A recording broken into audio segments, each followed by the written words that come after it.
There we go.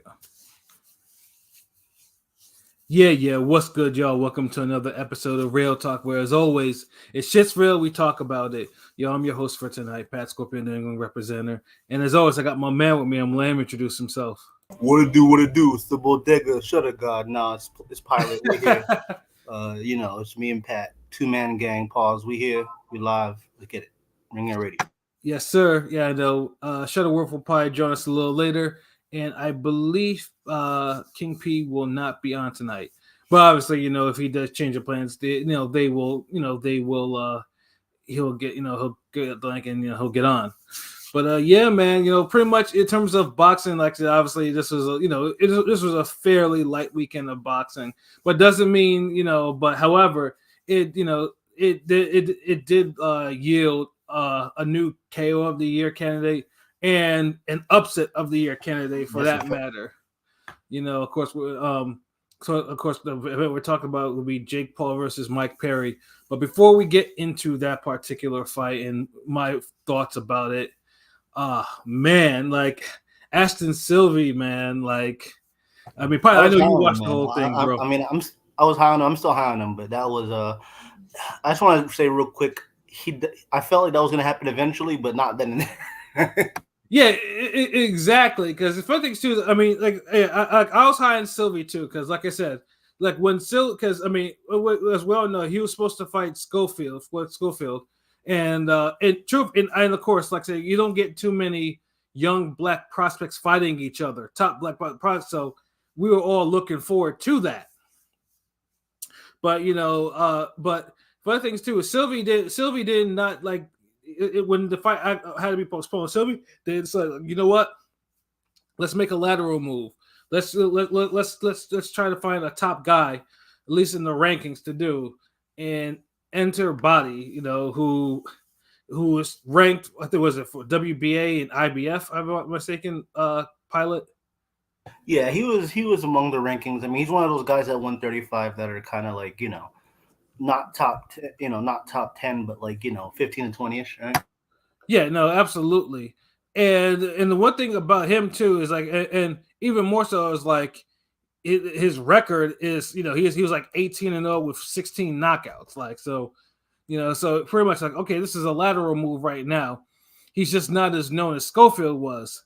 So I was like, okay, this is this will be great. So, and for the most part, like he was, Sylvie was, I mean, I don't know the deal, but Sylvie was winning the fight to me, like hands down. Like he was boxing his head off. Yeah, it was probably 4-1, right? 4-1-ish, maybe. Yeah, 4-1-ish, 5-1-ish, maybe 5-2, or excuse me, or 4-2, 5-1-ish for Sylvie, but the thing with Sylvie and the thing too is because Sylvie started getting a little bit. He was feeling himself a little bit tú much. He was starting to get lax on his defense. He was playing with his foot. I mean, I felt like he should have pressed the issue a little bit, and I don't know. I might have mentioned on the previous cast, like as his two past step ups, he didn't get KOs. He might have dropped one of the opponents. Yep. But he was a guy that there's certain guys that trust their chin, right? Right. And I noticed that he did get tagged. I think I saw an interview with Batty today talking about the Falco fight and noticing after halfway through the fight he was getting tagged a little bit. So there was a moment where he almost maybe got dropped. The previous fight. Right. But and like I was honestly legitimately shocked when that happened. Yeah, because it was just thrown so swift too. Like it was first he caught him with the right hand, and then he doubled up the right hand, and then after that doubled up right hand, a left hook followed right behind it. Do you think the first one got him out? You think, or it was? I think the first one kind of may have frozen. The second one had him out. The left hook put him in. Put him to dreamland. Lala. Yeah, like it was he was asleep. And salute, Blazing Killer. That's what's up. Thank you for joining. Yeah, and funny things too is like the wild thing is like, Sylvie is down face first, and the referee was more concerned about stopping like Body from celebrating, get on the ropes and celebrating, and tell him to go to his corner. That was weird. That was real weird. Yeah, like he was literally grabbing dude from like to bring it up. Like, well, I was like, what is his problem? Like seriously. Like as the ref, you see an unconscious fighter, like you're supposed to kind of remove his mouthpiece so you don't suffocate. You know, like when he's out unconscious, because he was just because it wasn't like Sylvie was moving, like Sylvie was out cold Yeah, while he the was referee twitching was for a trying to hot stop second. you from celebrating. I mean, that's grown. I mean, that was a fight that we were looking forward to in terms of, grown men versus young. He's 20. He's a man, but 20-year versus 30-year-old. Yeah, and it really looked like Sylvie was like it looked he was gonna clear it, and then we were gonna get Schofield in December. But now, yeah, I don't think that's a good idea. No, not at all. Not at all. I mean, if anything, I'd say maybe try to run it back because it looks like if he was being beat from pillar to post originally from now it would be like yeah, okay, maybe you might want to avoid this guy, but he was winning that fight handily, like clearly yeah. busting him up.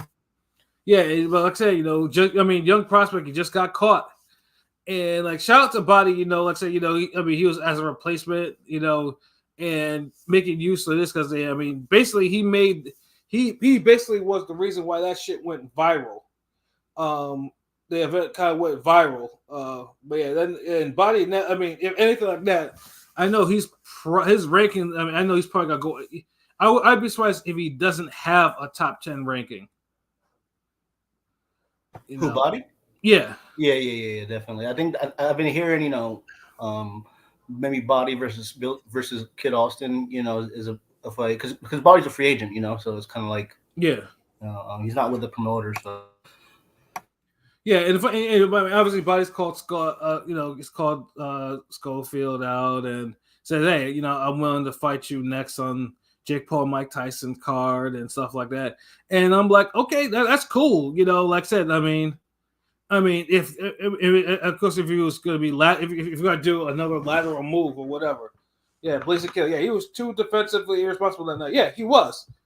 Yeah, he was playing with his food. He was kind of just basically he was just too nonchalant. He basically forgot that he was fighting a guy that has like a 96% KO rate. Yeah, and I was talking. I wasn't gonna lie. I was in my Discord chat. Shout out TDBC. I was literally saying I don't know if his KO ratio 16 out of 14 KOs out of 16 wins seemed kind of fraudulent and like at first because he was getting busted up. And I did again. He was shut up the boxing voice. I was listening to his interview just earlier today, and he was talking about how he knew the second half of the fight he could probably hurt him and catch him, but. He didn't even. I don't think anybody fucking expected the way. When he comes to we definitely learned that power of his is for real. Like, if he's getting all those not clearly, because that was one hell of a combination, like a 2-2-3. Like, that was like. It's rare that you see people double up on right hands the way he did. That last right too. He was out. The first one might have dropped him, but that second one was probably the kill shot. Yeah, and it's a good thing that he didn't land the right hook after the right hand after the left hook landed, because that basically missed him, because he probably would have been in trouble had that last right hand landed. That was crazy, man. That was crazy. I was literally saying, oh, maybe Silva, should fight that guy Marksman who in the fight before, who had a fight a year, on the Silva Falco card, the Marksman fight. Which was kind of a little honestly, it's underwhelming. It was probably the best technical fight of the night. But, do you think, real quick on that fight, do you think Marksman won that fight against Aguilar? Yep, I did. Yeah. Yeah, Marksman's a nice little, they're kind of small for 135, but Marksman's a guy that you could use, on those cards. He's a good fighter. Yeah, and let's say I'll give Jake, Jake gives prospects a platform. So like just the fact that he gave Sylvie and Marksman, all of them a good platform. Like his undercards are decent enough. And if they produce, they produce. But if I was Body, of course, like I said, there's only he could earn another shot at Jake Paul card, or maybe run it back with Sylvie. Yeah, my fear is I just hope Sylvie. This doesn't dissuade Sylvia, or just because you know how it is. A knockout like that usually sometimes it makes it more susceptible to be cracked like that again. Yeah, I wouldn't say it's not a flash kill, but I would say he tweeted after the fight. He was a good sport about it, you know. And I know he might have said he might have had a little beef with fighters, but he always came off like a likable kid. So it kind of stung a little bit. You know, that's boxing though. I mean, but Right. you know, he was gracious in defeat. You know, I'm hoping he's 20 years old. I hope he can bounce back. It's just it's unfortunate, but that's boxing. You know, at the end of the day. But you know, he tweeted. Maybe he was a little concussed when he was tweeting, but either way, I'm pulling for him. You know, I'm a fan. I'm still a fan of him. Fuck, you know, niggas get locked. You know, people get knocked out and come back from it. But it's gonna be a little like, is he gonna fight cautious now? You know what I mean? You know, Yeah. That can be a career ender. I mean, you know, that could really be a career ender. You know. Well, in the defense, I mean, if anything, he's gonna have to learn to. I mean, there's lessons not to play with his food and to keep his hands up, or to bring his hands back instead of just leaving his lead hand like lingering out too much for him to get countered. So basically, these are lessons that he learned, and he learned it unfortunately probably early in his career. So I mean, like I said, I hope Sylvie can get this behind him, and like it's not like a weird mental block where if he gets tagged, he gets dropped face first. He basically he's shell shocked for life, like how Maidana did Broner. Yeah, even though Bird even get stopped, but I'm just saying, you know, afraid that's not the same fighter. Not, you know, you're not as aggressive. You're gun shy, and you know that's right. And then thumbs down to all those people that were kind of comparing, that were memeing him up and comparing it to Devin Haney being face first. The Devin Haney challenge. That's trash, but that's it. You know, that's the internet. Yeah, I was like, yo, this was not saying like that dude. That young man was winning that fight. And like I said, I bet you if they run it back in about 4 months or so, he'll probably prove it though. But he could probably win a decision, you know. But that's the thing. I think Body would probably, unless Jake wants to pay him, you know, the fattest bag possible. I don't think he'd want to do that fight again. He wants to move on with, you know, he wants to move on, right? Yeah, like he wants a high profile fight. So I don't blame him. High profile fight, high profile card, and I personally don't blame him. You know, get him versus Kid Austin. Yeah. I mean, Kid Austin, he was saying like, yo, he was up for the fight though, and shout out to Kid Austin for not piling on Sylvie too. Yeah, not too bad. Not too bad either. Not too bad. Yeah, no, but yeah, that was like easily. That's a kid. I mean, that was an upset. I mean, it's not the biggest upset of the year because you know there was. I think he was like plus 500, you know, for upset, which is not the biggest so far though. But that KO though was just thrown too swift. That way, that was that. Yeah. Like that was just if an undercard fight on a boxing fight hits a Bleacher Report, then you know that's major. Exactly. You know that's major, yeah. Yeah. So I mean, that was the big thing on the card, and of course we mentioned the Marksman fight, which was a hell of a fight for that matter. Like it was a hell of a fight. Him and Aguilar, like you know, they just like I said, they don't know how to make a bad fight. Yeah, that was a good. I mean, I know that they might have in amateur. I don't know if did you catch that first fight on the Falco Sylvie? That was like low key the best 6-round fight in a long time between them two. You know, even though I thought Marksman won that fight, you know, I get why they did that. But yeah, Marksman, I just checked his box record. He's only 23, so maybe that's a guy. I don't know if he's with MVP, but you know, he deserves another spot. And you know, whether it be on a Netflix card or whatever, you know, he deserves to be a back up. You know, on a Jake Paul card because you know whether you like it or not, Jake Paul does 17,000 strong. I mean he gets the Peter's Putin. Right, and then we had the thumbs down on this card, and believe me, there was a couple of thumbs downs on this fucking card. Number one, Shadasia Green. Like I don't know what her problem is. Like you know she was coming in here, she was knocking broads out, stopping them, but her last 3 fights, she just looked incredibly mid. Like it's just mid. And even though she won last night, she got dropped. Yeah, she got hit on the chest, but it was a clear drop. It was a clear drop, yeah. And in fact, too, she was arguing with the referee so much that the referee almost counted her stupid ass out. Like, what are you doing? Get your ass up. Yeah. Boxing Lady of Rage needs to I don't know, tighten up or whatever because she was looking good. She got hit a little bit, you know, that Spence chick was tough, but it's like she's just kind of mid. I mean, she's just kind of mid. That's what. She's mid. Like I mean, like the Cruz the Cruz DeZern fight was like what the fuck, like because I thought she would have knocked Cruz DeZern out. Except Cruz DeZern just easily beat her. Easily. It showed that there's levels in boxing. Yeah. I mean, honestly, if I was Jake Paul, I would cut my losses with that one. Like, she's getting to what she's not like, I don't know, she's just not improving. She's not having she hasn't had a really good fight in a while.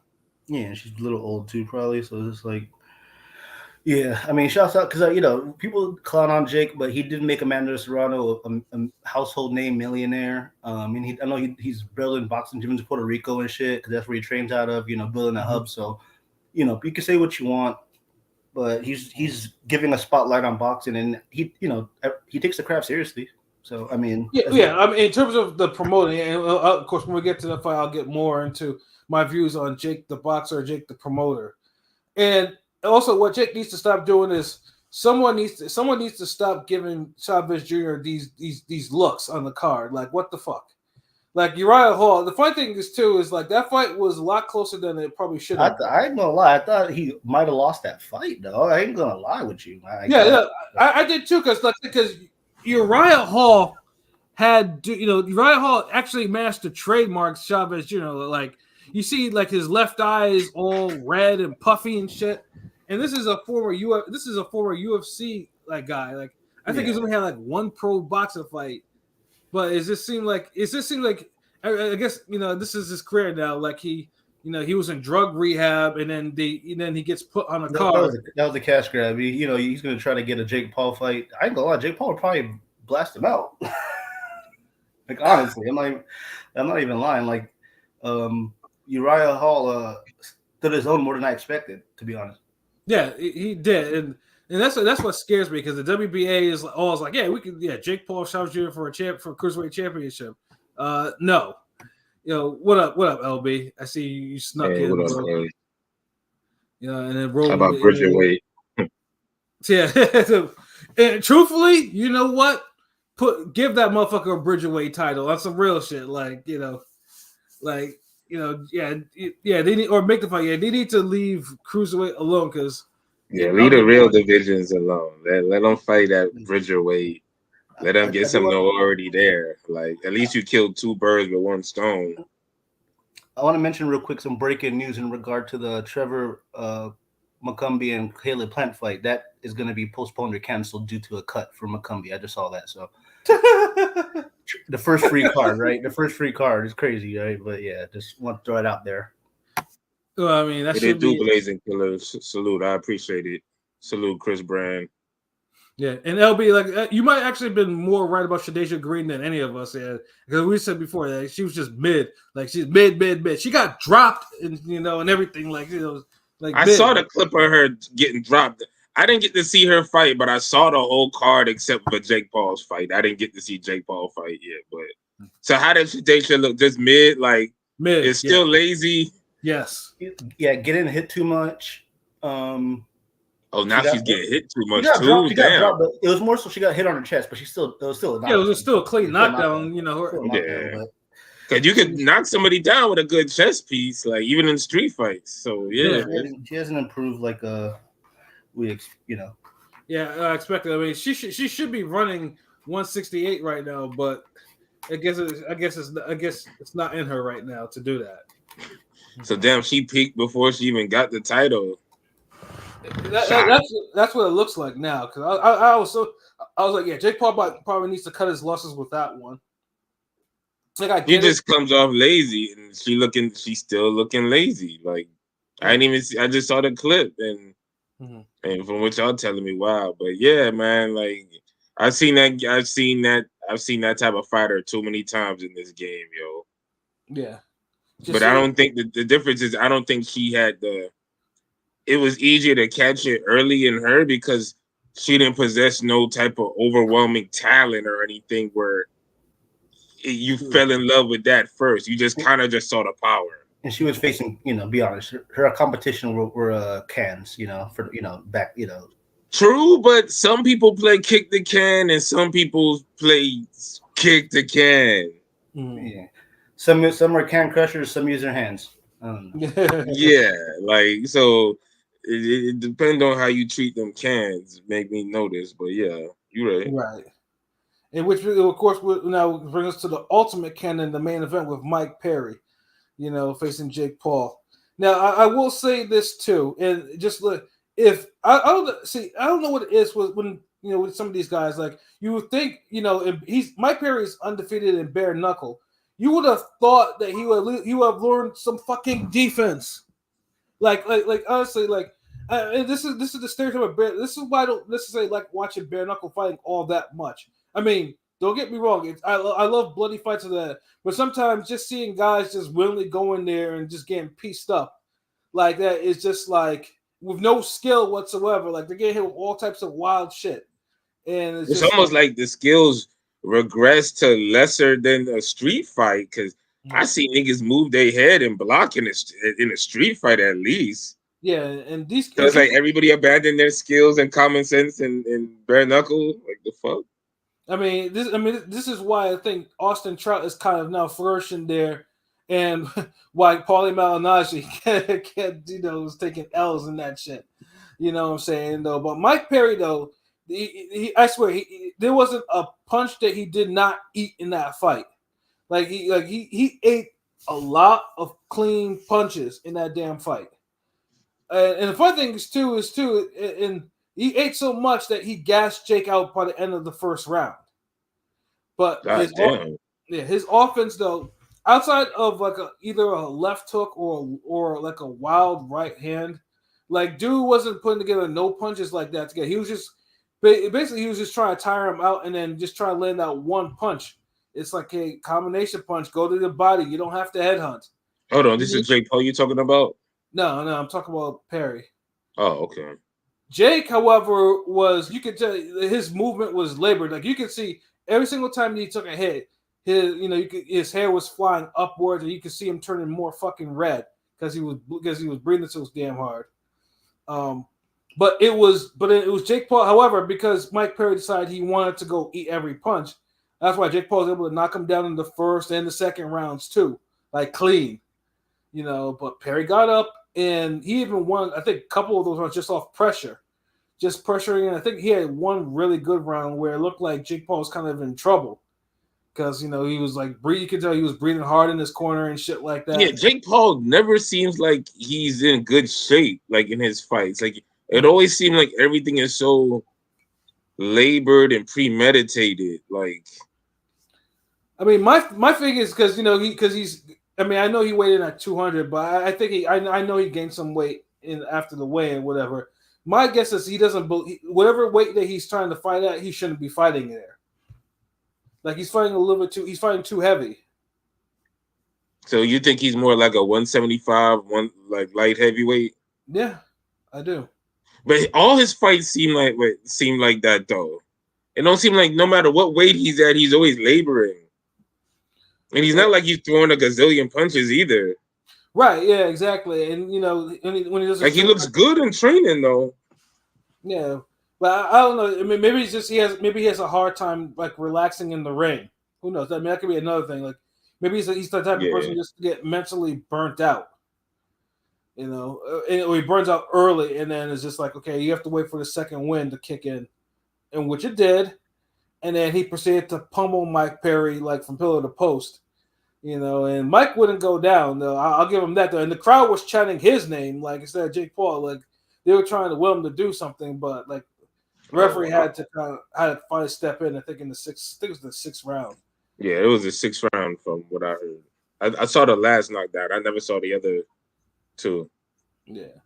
So with Jake Paul again, he knocks out a non-boxer, and then of course, he throws his little shot at Mike Tyson, and then he's like, yeah, no, I'm gonna be cruiserweight champion of the world, and I am going to, this, that, and the third. And then I think he said he wants to fight with Alex Pereira, again, like Dana White's gonna send over his top UFC fighter to go to box Jake Paul. That's not going to happen. Blazer Killer, would you guys entertain Jake Paul versus Berlanga at 175? Yes. Yes. One of the things, we actually talked about that shit earlier today. Like that was actually discussed. Like Yeah, that's not even a bad fight. That's the point. That's how bad Berlanga has fallen off. Where a Jake Paul fight is actually a good fight for him. Yeah, because truthfully, Berlanga's level would be known if he fought Jake Paul. Like you would absolutely would know. Like if he struggles with Jake Paul, then that's his level. You know what I'm saying? Yeah. You know, but yeah, and I'll say it for shits and giggles, but yeah. I mean, Jake Paul also would have to lose like 20 something pounds or whatever to even to get Berlanga. Because I don't see Berlanga going up to like 195 or whatever the fuck. You know, 175 should work. Yeah. And of course, we have our troll, Pastor Jeremiah, Blessings Pat Scorpio, Blessings Pilot, Blessings Brother Rome, Shuttleworth, aka Lucifer, the Lord will pass his judgment on you. Yeah, like not me. Like he, she, a fan, he, a fan. I'm just kidding. Like nigga. Yeah, no, but at least with Jake Paul, like I said, I mean, the only thing that really knows me is the whole cruiserweight thing because his boxing is clearly it's regressed in some fashion. I mean, other than his conditioning issues, like there's nothing about his boxing that says, "Hey, I'm going to go fight Opataya or something like that," or Zerto or someone like that for cruiserweight title. That's not going to work. Nah, he would get murdered. Like, stop playing. Yeah, like yes, because you can't play that game with 175 or heavyweight because they're for his level. They're they're a straight kill, especially 175. Dude, come on, he would have to knock out Chavez Jr. for me to take him kind of semi-serious. Yeah, it's knocking out Chavez Jr. in 2024 or 2025. This is Jake Paul we're talking about, though. This ain't anybody else. I mean, if Silva can fucking I got more faith in y'all niggas knocking out Chavez Jr. than Jake Paul. Look, you know what I mean? Because, like, come on, bro. Like, yeah, no, damn, and like I said, that's not a bad fight. At least he's a real boxer, and he's better than fucking Tommy Fury. Yeah, Tommy Fury struggled, and Tommy Fury, of course, is the one that gave Jake his only defeat, and he did it in struggle fashion. Even guys that's knocked out in the process. So or unless you rematch Tommy Fury, but that's it's not like that was the most entertaining fight. It was horrible. It was a horrible fight. Yeah. And that was even worse. Like, you're gonna lose. You can't be losing in that struggle fashion. You also have struggle boxing. Like, yeah, that's why I said Jake Paul. I mean, eventually the charade is going to come to an end. It depends on if it did partially already. That's why it's finally took he just now kind of got his got back on his buzz again. Like it took to this fight to get him back in that light again. Right. Because like I said, I mean, you're talking about a guy. I mean, he didn't knock out Fury. He went the distance with both Nate Diaz and Silva, but then all of a sudden he's knocking out quote unquote real boxers. All of a sudden, I know what a dive looks like. I've seen WWF. That people they sell that shit. Like, there's no way in hell this motherfucker's bodying quote unquote real boxers the way that he has. Like, nah. Yeah, I'm most vocal about most of the Willie fight being a dive. I will say though that the Perry fight wasn't a dive. No, it wasn't a dive. That was just a massacre. No, but it's just the thing. It's like it's not like he went from Silva, Nate Diaz, and then what's his name, Perry. It's like he had to get those confident jobbers out the way first. Them couple. He beat the black dude my boy went to school with, and he beat the out of shape white dude. The quote unquote boxers. And the black guy was a Golden Gloves. Undefeated, I think, or maybe one loss, but Yeah, so it's like, come on, get out of here. He's not supposed to be doing that to this type of guy. Right. Yeah, and then ain't stupid. Yeah, and then he's struggling against Mike Perry. Like, the shit don't add up. Like, we all know the shenanigans. He should have did what he did to that black guy to Mike Perry. Right. You know what I'm saying? So it's like we all know I know now. I mean, I know now that obviously he's fighting Mike Tyson, and like I said, that now the fucking thing is, I thought this was because one thing, my fear is I don't want it to turn into Holyfield Belfort 2, because that shit still pisses me off, Yeah, and that's what killed Triller for me too. It's just like, okay, we have Mike Tyson there. Is Mike Tyson is he still walking around with a cane, a walker, or anything like that? The health scare. I mean, he went to the hospital for some shit on the on the airplane. He had Honestly, I was like, I didn't really care for the fight, but it was something I was like, fuck it, because the platform and what else it was bringing to the table. And I know anytime you put those two on a card, it's always done. Like, for some reason, they make sure that's just done well. So I was like, okay, this is a good move. This is a decent move for boxing. It could push the sport a little forward. But honestly, that whole flight shit where he got sick on the flight shit, that kind of killed the fight for me. Like, after that, I felt like that was the boxing gods kind of just giving us a warning, like, yeah, like, we don't need to go through this. Yeah, like, Mike may not be Mike. I mean, it's not he's not. I mean, he's 4 years removed from being in the ring. Where he actually performed admirably against Roy Jones. But then Roy Jones. If it was anybody his age, yeah, but this Jake Paul is too young. Like, but the thing is, though, at least Mike Tyson doesn't gas out after one round. That's even old Mike Tyson. Yeah, but Paul's that's the thing. I don't know if Mike Tyson's really sparring like that in the gym to even get used to some young dude clocking him side the head. Like, I look at all that shit. We always see that fancy peekaboo, vintage, highlights, but it's different. Mike Tyson's an old ass man. I'm just saying, be mentally. He still lay out most dudes on the street, no doubt. For sure. But talking about like 3-minute rounds and shit. So would Jake. Really, in a club, Willie and Jake Paul would probably, fuck some people up. I'm just saying, but either way, just be mentally prepared to see an icon knocked out by a Disney star. I'm just letting people know. Just don't. Or some weird fuckery, or some Super Friends Wonder Twins bullshit. Look, I'm gonna keep the faith that Tyson uppercut will find Jake's chin and Jake will go face first on the canvas. Yes, honestly, that's the best outcome you could really hope for. Like boxing wise, if Tyson just knocked out Jake Paul, then hey, good, great, thank you. Like, everybody can breathe a sigh of relief. Right, because either that or again, like as we've seen before, some jobber's gonna be thinking like, you know what? I'm tired of this shit. Why am I taking a dive for this guy? This guy can't fuck with me, and he's gonna end up beating the shit out of him. So it's probably better for him to lose to an all-time great. Like I said, some jobber down the line that's gonna catch him and be like, oh, okay. The school of Campbell Hatton jobbers.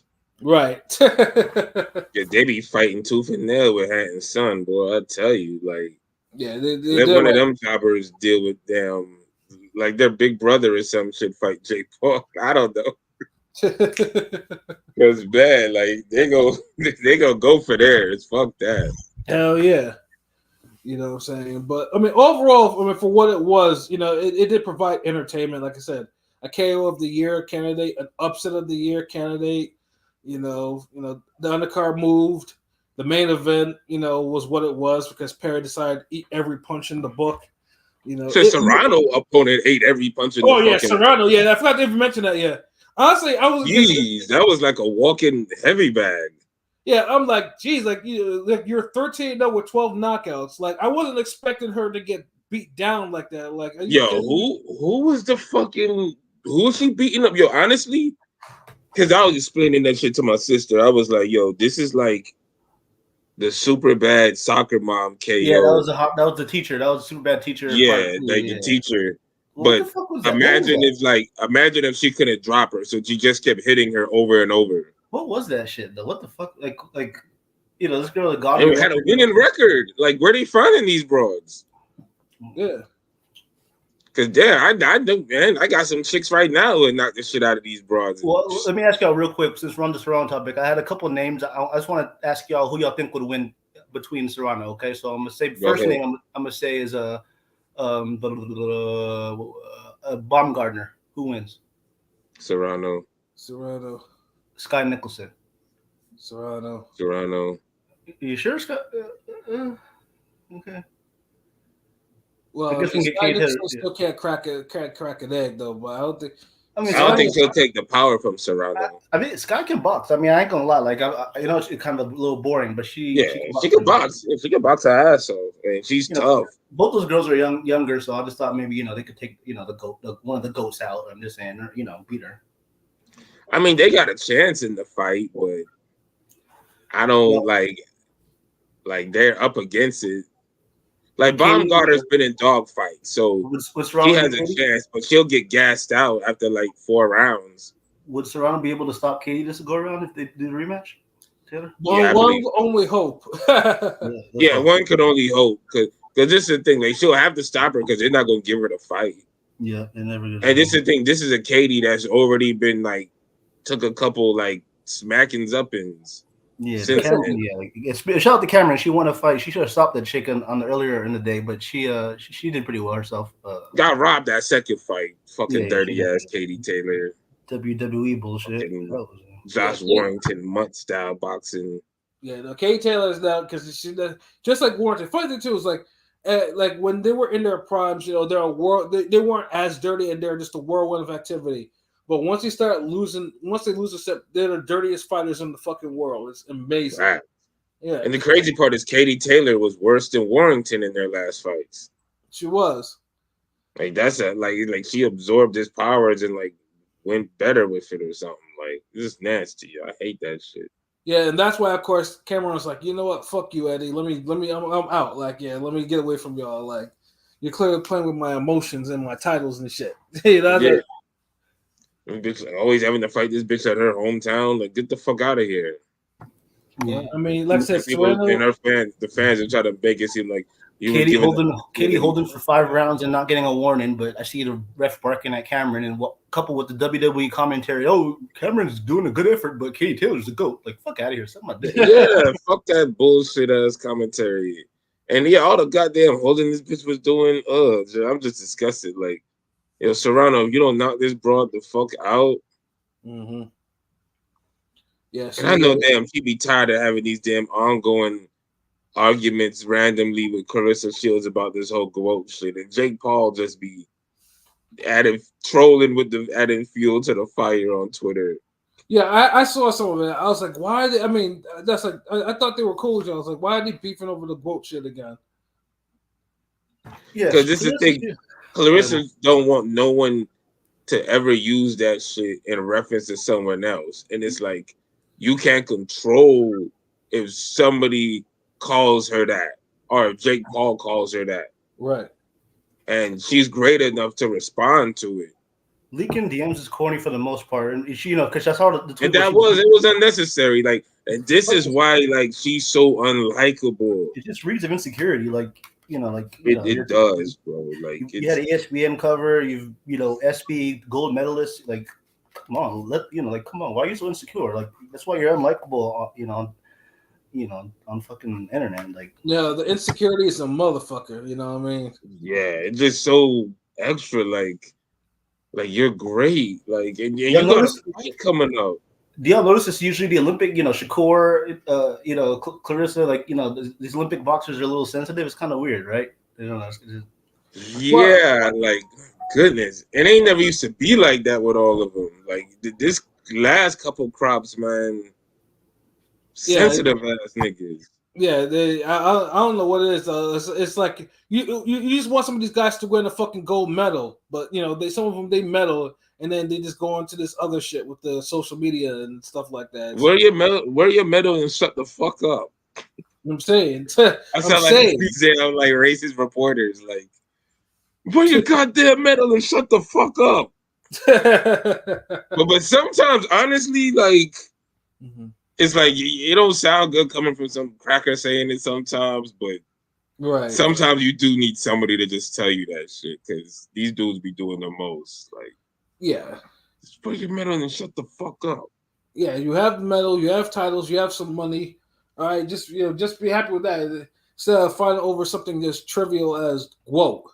It's not even. It's not even catchy. To roll. It doesn't roll off your tongue. Yeah, Anyway. and it's like you took that from Ali, and it's like what if Ali daughter ever called you out every time over that shit?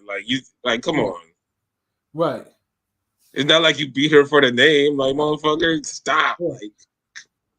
Yeah. Like, Go. and even then, when y'all had the chance, y'all couldn't even make that happen. Like, super facts. so how bad did you want the name? Like, if somebody came up and was like, man, like, if another group of niggas talk about like, man, we're Ring Gang, and they tried to show some proof from the '90s or whatever the fuck, and they wanted to shoot the fade or something, then like, nigga, like, yes, that's happening. Yeah, I almost forgot that fight was almost being talked about. Fucking Layla Ali and her. Nigga, we talked about it on Ring Gang. I almost forgot about that shit. Yeah, like I was like, so we got so many fucking episodes. That's what it is. Like, seriously. Well, not just the episode. I mean, I forgot that was actually a thing with those two for a bit. Yeah, because remember, I think one of them was on World Star, like not World Star, Breakfast Club. Yeah, because this is when Layla was kind of like, she was kind of feeding the trolls and feeding the whole thing, and then she was like, "Yeah, no, I'm not gonna come out of retirement," because she was talking about, I remember I think she was trying to do a little training, but she just didn't feel the spark anymore. So, and then it's like no one really like definitely put up no bread either. That too, yeah, because it's hard, if somebody would have had $1 million, and that's the thing, what they throwing around now, yeah. If somebody would have threw $1 million at her, I'm sure niggas would have got that spark. Yeah, that too. Because Layla deserves it. And Layla, she actually made a good amount of money in women's boxing, like when she was fighting. She actually did. So it's like, I think it'll take a lot for her to unask her from her settings. Like, okay, what are we doing here? Well, I mean, obviously, it's probably because Layla's probably she was born in 1977, so she's 47 at least, if give or take. So, she's going to be 47 or she's 47 already. So it's like, that ship has sailed. Like, yeah. See, a couple of years ago, like when you 43, 44, like could have all right, but over the years, it just unless you're really training and you're sparring every now and then and you getting used to getting hit, it's hard to like get back into that lifestyle. Yeah, because it's not. Yeah, the training lifestyle is like just because and I've trained, LB's trained, like we've trained to where we were like at peaks though, and we didn't it wasn't like we were out there winning championships or anything like that. It's a hard thing to do. It's hard. Yeah, be disciplined and be doing that shit 4 to 5, 7 times a week. Like, nigga, we do that shit because we love that shit. Like, but there ain't too many niggas, especially our age, doing that shit. Like, right. Yeah, you know what I'm saying? Because I mean, back then, like in my 20s, I loved doing that shit. I think it was just mostly just because I reasoned it too. I can beat up more people if I'm in shape. That's how I looked at it. Like, I'm in Florida with like so much random shit. You might the boa constrictor fall out of a tree, wild horse, fucking alligator, zombie, nigga, racist cop. Like, who knows, bro? Like, it's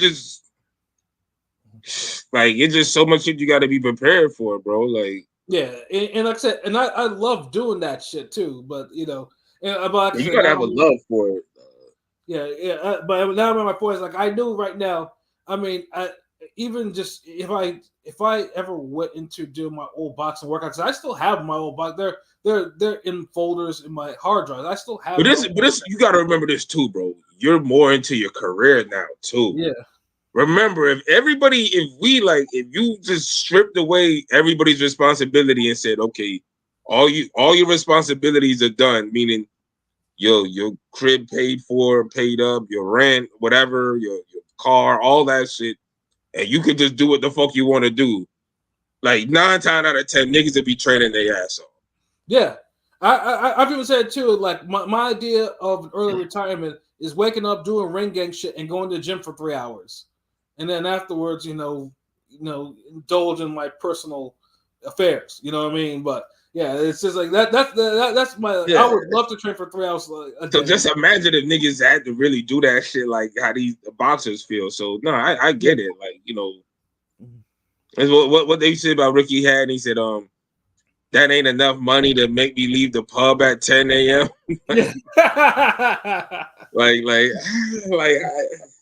Yeah, it's a whole lifestyle, and I get it. You know, and I follow Layla on Instagram. You know, she ain't trying to. She puts up pictures of her dogs, the NFL hubby she's married to, her kids, and shit like that. She ain't, or sisters. She ain't, or Muhammad Ali. She ain't trying to fight no more. Like she's good. Yeah, niggas ain't hard up. Niggas living that soft life now. Like niggas living it up. Like other people different. Like we got a little edge and shit. You know what I mean? Like, oh, hold on. Hey, what up, Rob?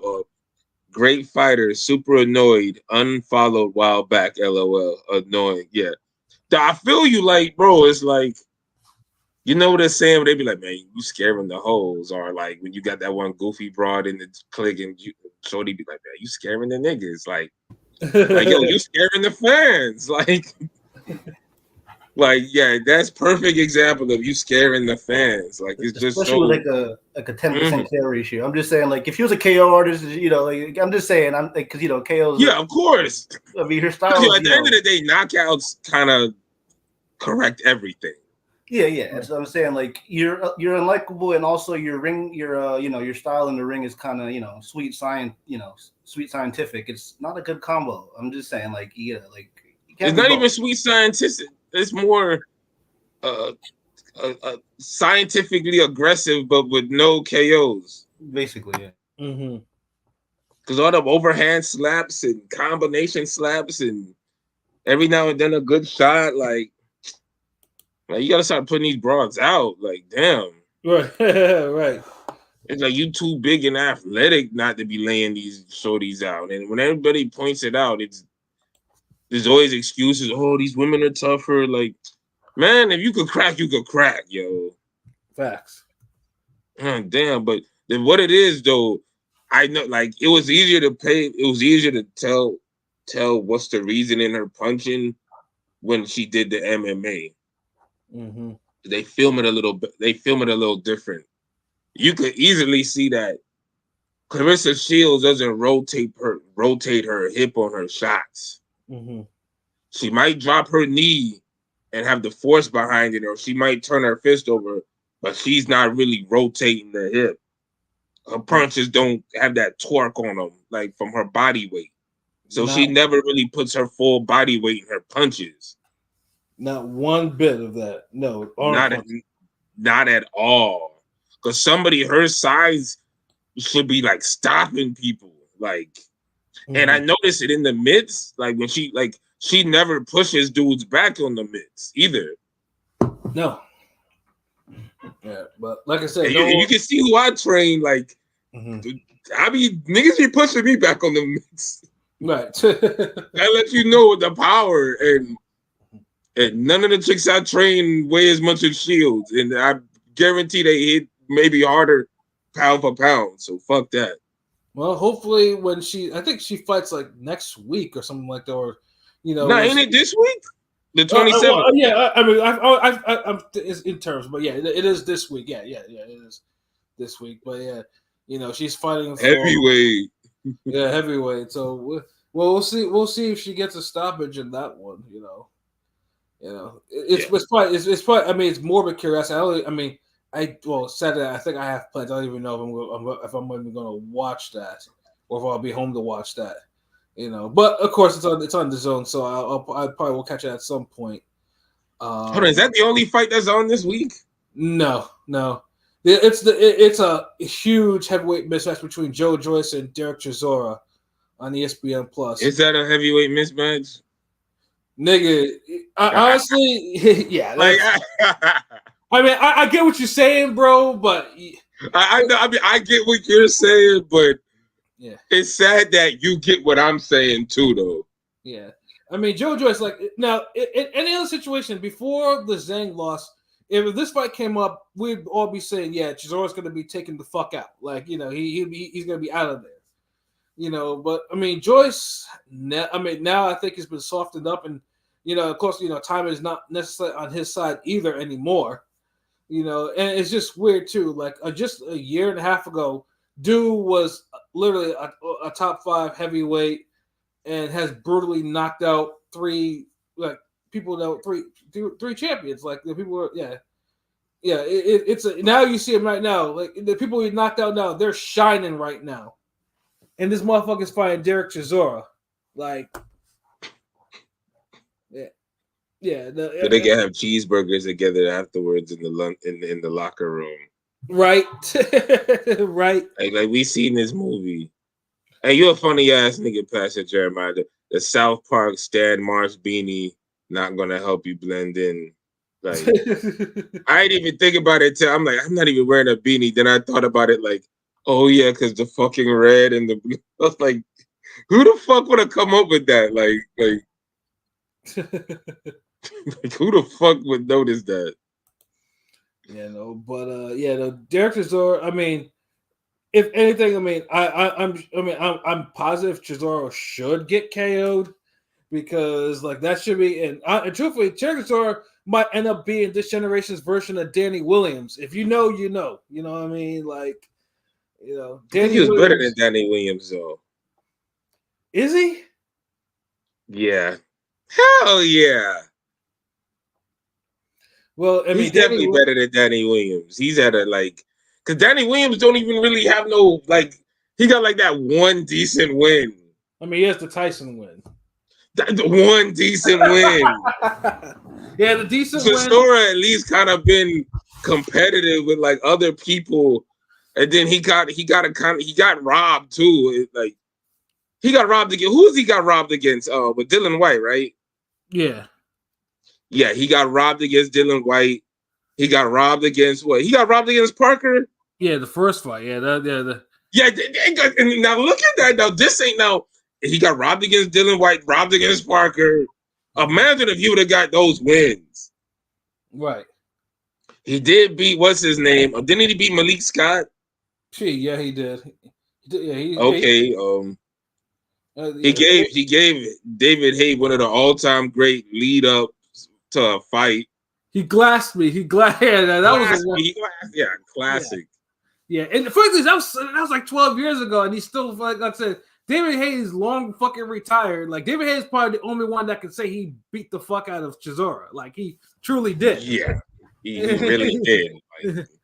You know, he fought him like the dude was a werewolf, and he was throwing everything at him. Like I hope if you fight like your opponent's a werewolf, mm-hmm. and the only thing you can stop him is boxing gloves, then you'll probably end up stopping him because you're just gonna be punching like your life depended on it. Right. Yeah. That's how the nigga was punching. Yeah, and even in this, I mean, obviously Chisora. Outside of the knockout to Fury, which should have probably their fight should have never happened. You know, he has the Pulev win, which was an oddly entertaining struggle fight, and then Gerald Washington, which was not an entertaining fight at all. And in fact, I almost forgot that he fought Gerald Washington because usually Gerald Washington usually gets highlight reel, and that's actually what the distance. So I guess that's how you probably reason why this fight happening. So if Joe Joyce, so that's he's not on Danny Williams, not on his level, respectfully. Yeah, I mean, remember Danny Williams fought Vitali, right? Sure did, and he got bounced up and down like a fucking dude. That was one of the all-time most one-sided ass kickings I've ever seen. Yeah, Danny Williams got his ass. And I get it. Yeah, you beat Mike Tyson. Hey, let's give him a shot at the heavyweight. And that was lucky. That was the luckiest. That was a freak accident type of win. It was. That's not even lucky punch level. That's you fucking Goku slips while he's throwing a fireball at you, and you just counter hit him, and that's it type shit. Yeah. When does he ever slip doing that shit? You know what I mean? Tyson rips a ligament in his knee, and he can't plant his foot to deliver his power, and that's what you get. It was it's some freak of nature type shit. Come on. Yeah, because that motherfucker. I'm looking at the scores right now. Yeah, dude was losing by 10 by the 8 when he got knocked out in the 8th round, 10 and 11 points. You know how bad that like if that went the distance, he probably would have set the record for losing by ridiculous scores. Like that shit was. Klitschko, like, man, he beat his ass. Like, I think honestly, it was worse than the Shannon Briggs beating.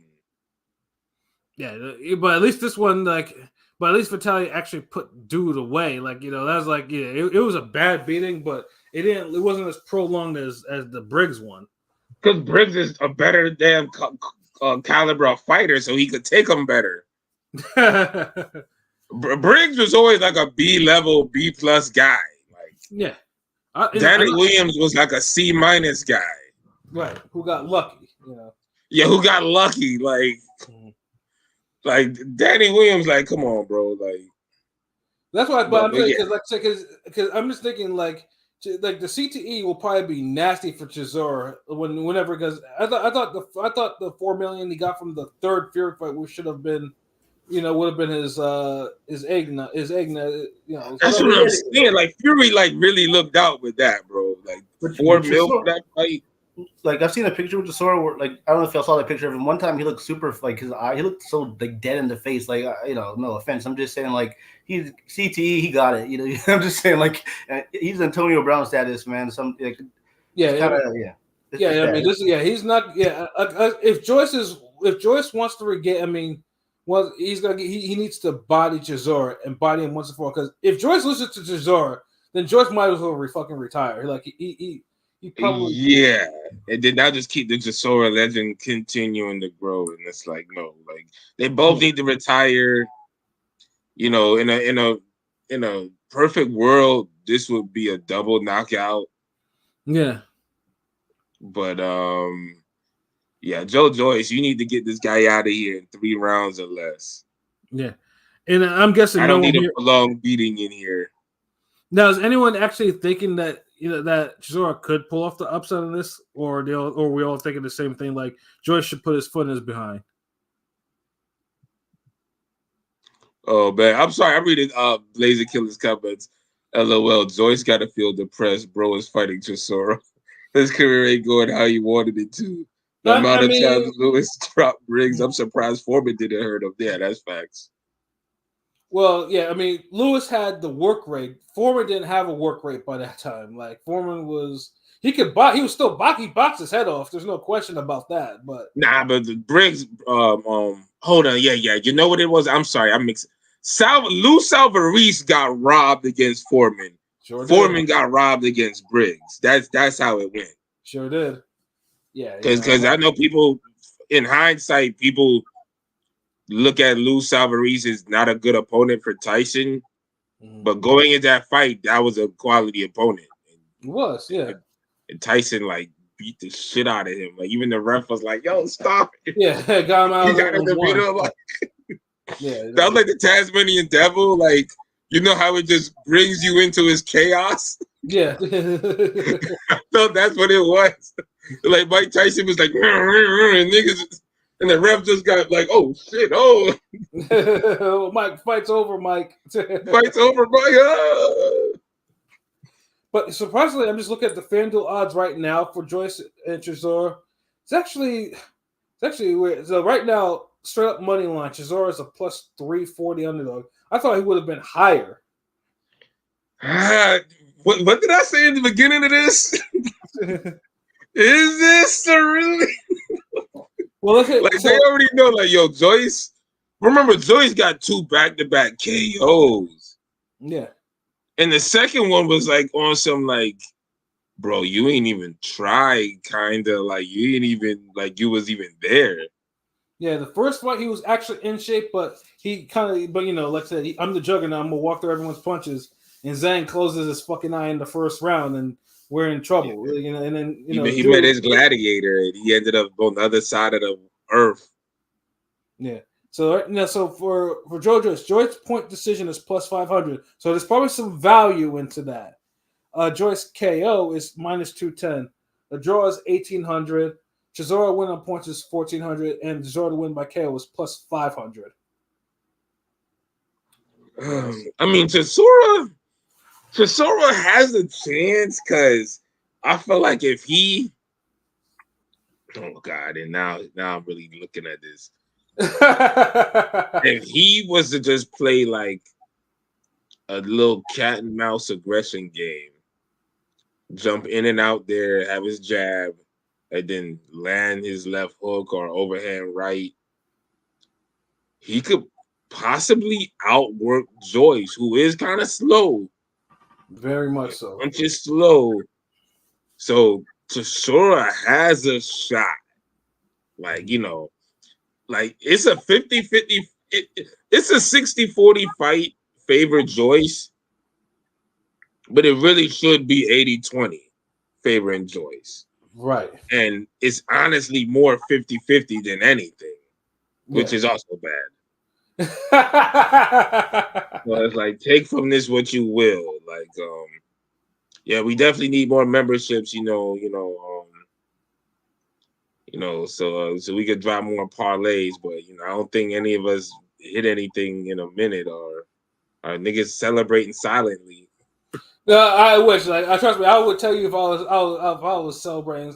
I know I sat out a couple weekends. I think even Rome, I think bet had some bets the last couple weeks. But I've been like,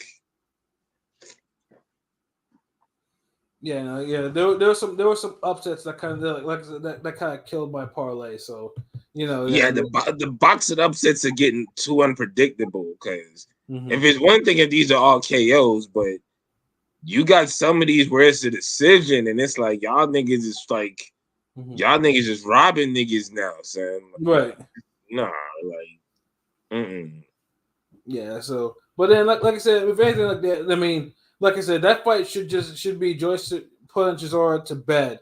Now, if it's a fight of the year candidate or struggle fest or Joyce runs, something went horribly wrong. Incredibly horribly wrong if that's the case. But yeah, though between that and that's pretty much for next week's boxing or whatever. Watch one of them be one. I have one of them will be some sort of fight of the year, KO of the year, something like that. That's how it always goes, man. So it's always shit like that. So y'all don't give Chisora any chance. This fight isn't the most one-sided fight you could make. To be fair, it isn't. But yeah. It's largely. I mean, just consider the source, bro. Just consider what we have here. Right. There's been we've had way more one-sided fights on here to discuss. But if Joyce it's more optimism than anything.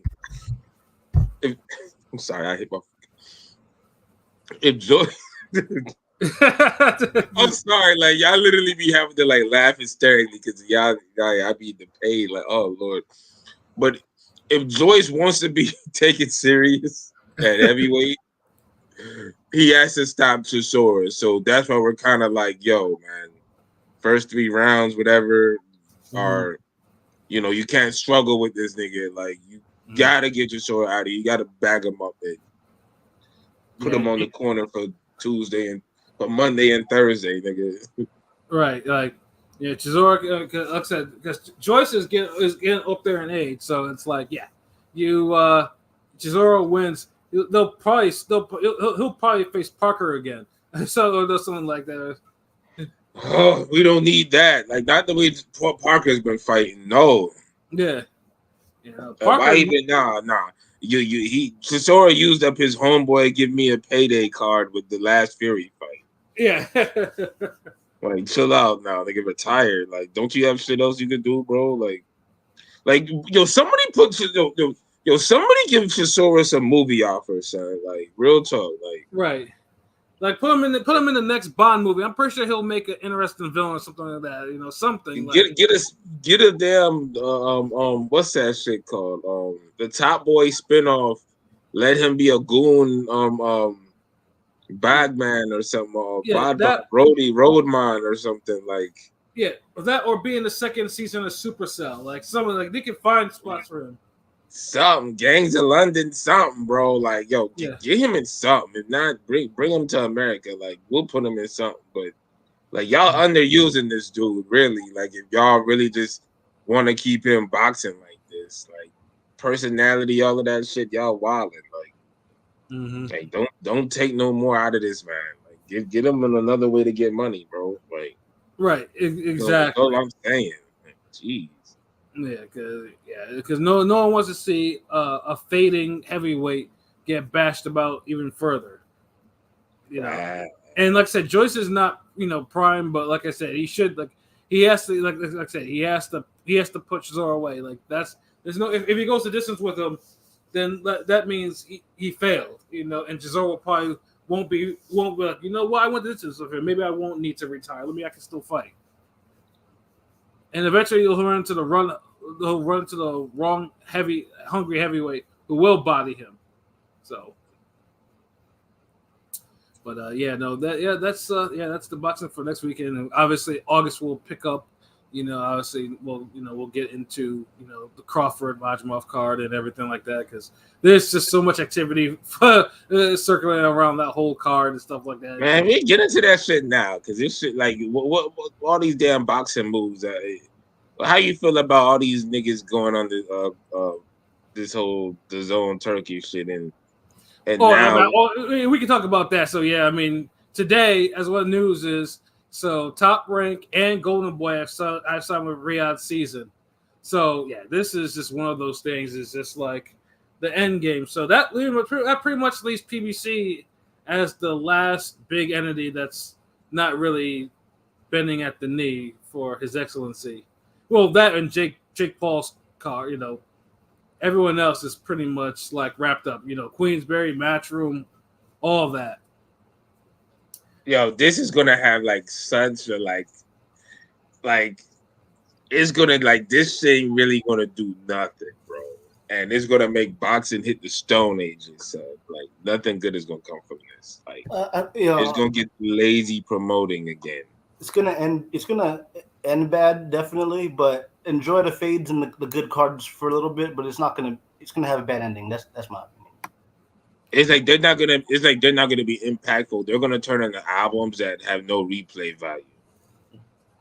You're gonna be events where it's gonna be not promoted well, no buzz, and it's tickets ain't selling well, or they're mysteriously going back and forth. It's gonna be like the August 3rd shit. It's just telling you what's it gonna be like.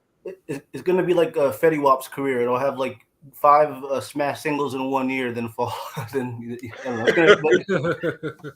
yeah, for real, it's just gonna come in there you gonna think it's gonna be so much more than what it is, but it's really just a front runner.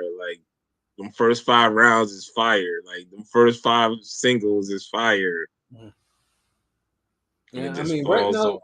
Yeah, but now it's just obviously there's a lot of different views. Obviously Saudi Arabia owning all these entities and stuff like that, owning all these boxing entities. Yeah, like I said, nothing good can come of it, at least later down the line. Right now, obviously, obviously the reason what good come from it immediately, dude, ESPN is one of the biggest sports platforms ever. Yeah, why would you go to fucking DAZN? Well, but we've talked about what ESPN doesn't prioritize boxing. That's the problem. This. This is we have to wait until Softball World Series is done. But look how Top Rank treats boxing sometimes. Kind of hard for them to prioritize it too. But either way, they've been on ESPN since the 80s. So it's Top Rank. Yeah, Top Rank. Yeah. Because it's you got to believe in your product as well. It almost feels like Top Rank knows they're not a priority and they don't care anymore. And it's bro, you don't. I know I'm not a priority, but fuck that. I still am a priority. You act a little different way. How many damn big fight events are Top Rank giving boxing lately? No, they haven't. They have a couple fight of the year candidates, sure, but they haven't done. I don't think they had a big fight this. Unless you're in Japan, then yeah, it's different. Yeah, and I'm shit, and even then, that hasn't superseded anything over here. Right, yeah, exactly. At least last year you had Haney Lomachenko. Yeah. You had Caleb Smith, but what have you had this year? Yeah, nothing. You had nothing on the level of Lomachenko Haney this year. Nothing. Not one. Yeah. Where both guys are like pound for pound level, top 20, top 15 in the world type shit. Right. And look at all the talent they got over there. So it's like Turkey ain't Saudi, they ain't got nothing to do with that. Like y'all got all these fighters. Yeah, it's just We finally about to get Barbosa, Ramirez, and this on Golden Boy. Yeah. And we don't even care anymore. Yeah, look how long y'all had that. Yeah, because Barbosa, Ramirez, when they were actually doing something on Top Rank, was still a must see. Now, of course, they're starting to stumble. And it didn't get confirmed though, right? For they're matching up into the year. I think it's pretty much it's already just having an announcement. Even if it is, what better fight could you have with them in it anyway? Like you may as well make it. Then that's the problem. A lot of times there's certain fights that need to be made, and it's just no one's making them. And then you know it just prolongs the progression of the division because we're waiting for certain fights where we can kind of weed out who's the best, and they're not getting made. Right. So shit gets stagnant. That's why, the 154s and the 140 like fights, and it's crazy. I'm saying 140 because they're in 140. Yeah.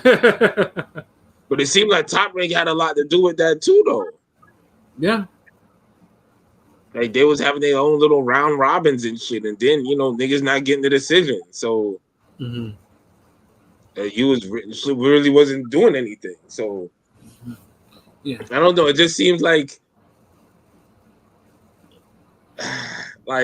you'll like y'all said, it'll probably start out good early and they'll fool everybody, have a couple good main event cards or fights, but then they'll fall off with all the other shit. There's like so much shit they could get corrected. And this is what they're focusing on. This whole big conglomerate of boxing league. Like, bro, no one asked for this shit. Right. We just all the errors in boxing had nothing to do with that. It was just basically the matchmaking needed to be tightened up, and it just had to be on TV. Now, like I said before, like the TV era of boxing is all but finished. Like, if Top Rank is, I think their Top Rank ESPN deal is probably up, I think, next year or whatever. Like, it would be crazy if Top Rank will do that, and now all of a sudden, all the money he got, he could buy a fucking channel, bro. Like, come on. Y'all heard the rumors there was like, why haven't he just done that? Like, honestly, buying a channel that anybody could stream, but also an app, would have been the best way to go for boxing. But y'all heard the rumor, right, that Top Rank ESPN deal is rolling off soon, and Turkey did have a tweet during Jake Paul card about the zone, so it seems like Top Rank might. I mean, basically it's gonna be trash because I feel like there's not enough dates already to go around, and then you gonna add more pay-per-views? Yes, we don't need any more pay-per-views on the zone. And I guarantee you, because right now over here it's like $30 for the zone.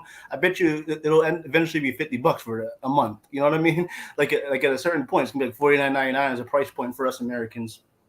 A month? That's horrible. Because when I was a first day one subscriber, it was like $5 or $6. Then it went to 10. Then it went to 20. Now it's at 30. You know what I'm saying? Like, and now they're doing all this shit. It's still at 19 for me. Oh damn! And it's still and they still give you a pay-per-views. Yeah. So that's some whole shit. I mean, that and ESPN Plus, they do pay-per-views, and it's just like but ESPN Plus, they haven't had a pay-per-view worthy fight in how long? Yeah, they've only had what is it, one, I think, last year. So yeah, what was that? Yeah. Was that the Haney Lomachenko? Yeah. Yeah, I paid and for that. Before then, what was that fucking Margarito Centron? Hey, come on. My bad. Margarito Centron 2. Or what was it? Or no, that was one. It was one because I think Shane Mosley was on the undercard. Wait, no, one Margaret Citron won. I think that was on ESPN Friday Night Fights. I think. I could have sworn that was like a pay-per-view for that. I could have swore it was a Friday Night Fights because there's got to be some old nigga who knows the answer between this. You know what? Let me take a quick look. I could have sworn because Shane Mosley, I think, was on the undercard and they was doing it as a big stacked card for an ESPN pay-per-view. I thought that was. I mean, I know it was definitely on ESPN for sure, but I thought that was a Friday Night Fight. But it's been a while. Let's say, okay, Kermit Cintron, 20 undefeated. ESPN, yeah, Shane, Mosley and Estrada, yeah, and Brock and Jamil McCline, yeah. I don't think this was a pay-per-view though. I think this. Well, who knows? Actually, I mean, it was actually kind of. What day was it? A Saturday? No, it was a Saturday, but yeah. All right, so it wasn't no fucking Friday Night Fights. Yeah. So it was definitely a damn like a real like. I'm telling you, that shit was pay-per-view. I didn't think it was a pay-per-view, but who knows? You might have to ask somebody on the collie, bro. Like I'm telling you, somebody remembers. I know because I see. This is the thing. Like I'd have to go to my tapes to really look and see. Like, oh shit, yeah, that was a pay-per-view, recorded as a pay-per-view. Yeah. Oh. Funny thing is too is I'm probably gonna that'll probably after this it's probably gonna bother me. So I might just like let me check this. I know for sure it was on ESPN because I don't remember paying to watch it, but like I said, it's it's been a while. It's this is 2005. Yeah, I'm telling you, like we'll maybe have to Google. If you Googled it as ESPN pay-per-view, it probably would come up like that though. Right. And then it'll be like solidified it, like because even BoxRec might have it as a pay-per-view. But hold on, first of Blazing Killer. Speaking of Loma, would y'all agree that there's an argument for Loma not having a single loss?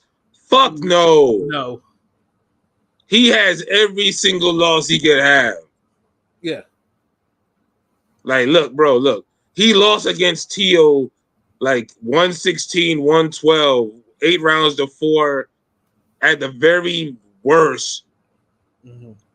7 rounds to 5. There's no way that was a fucking draw against Tio. He lost that shit. He started out too fucking late. It's goddamn the new era Taylor Hopkins. Yeah.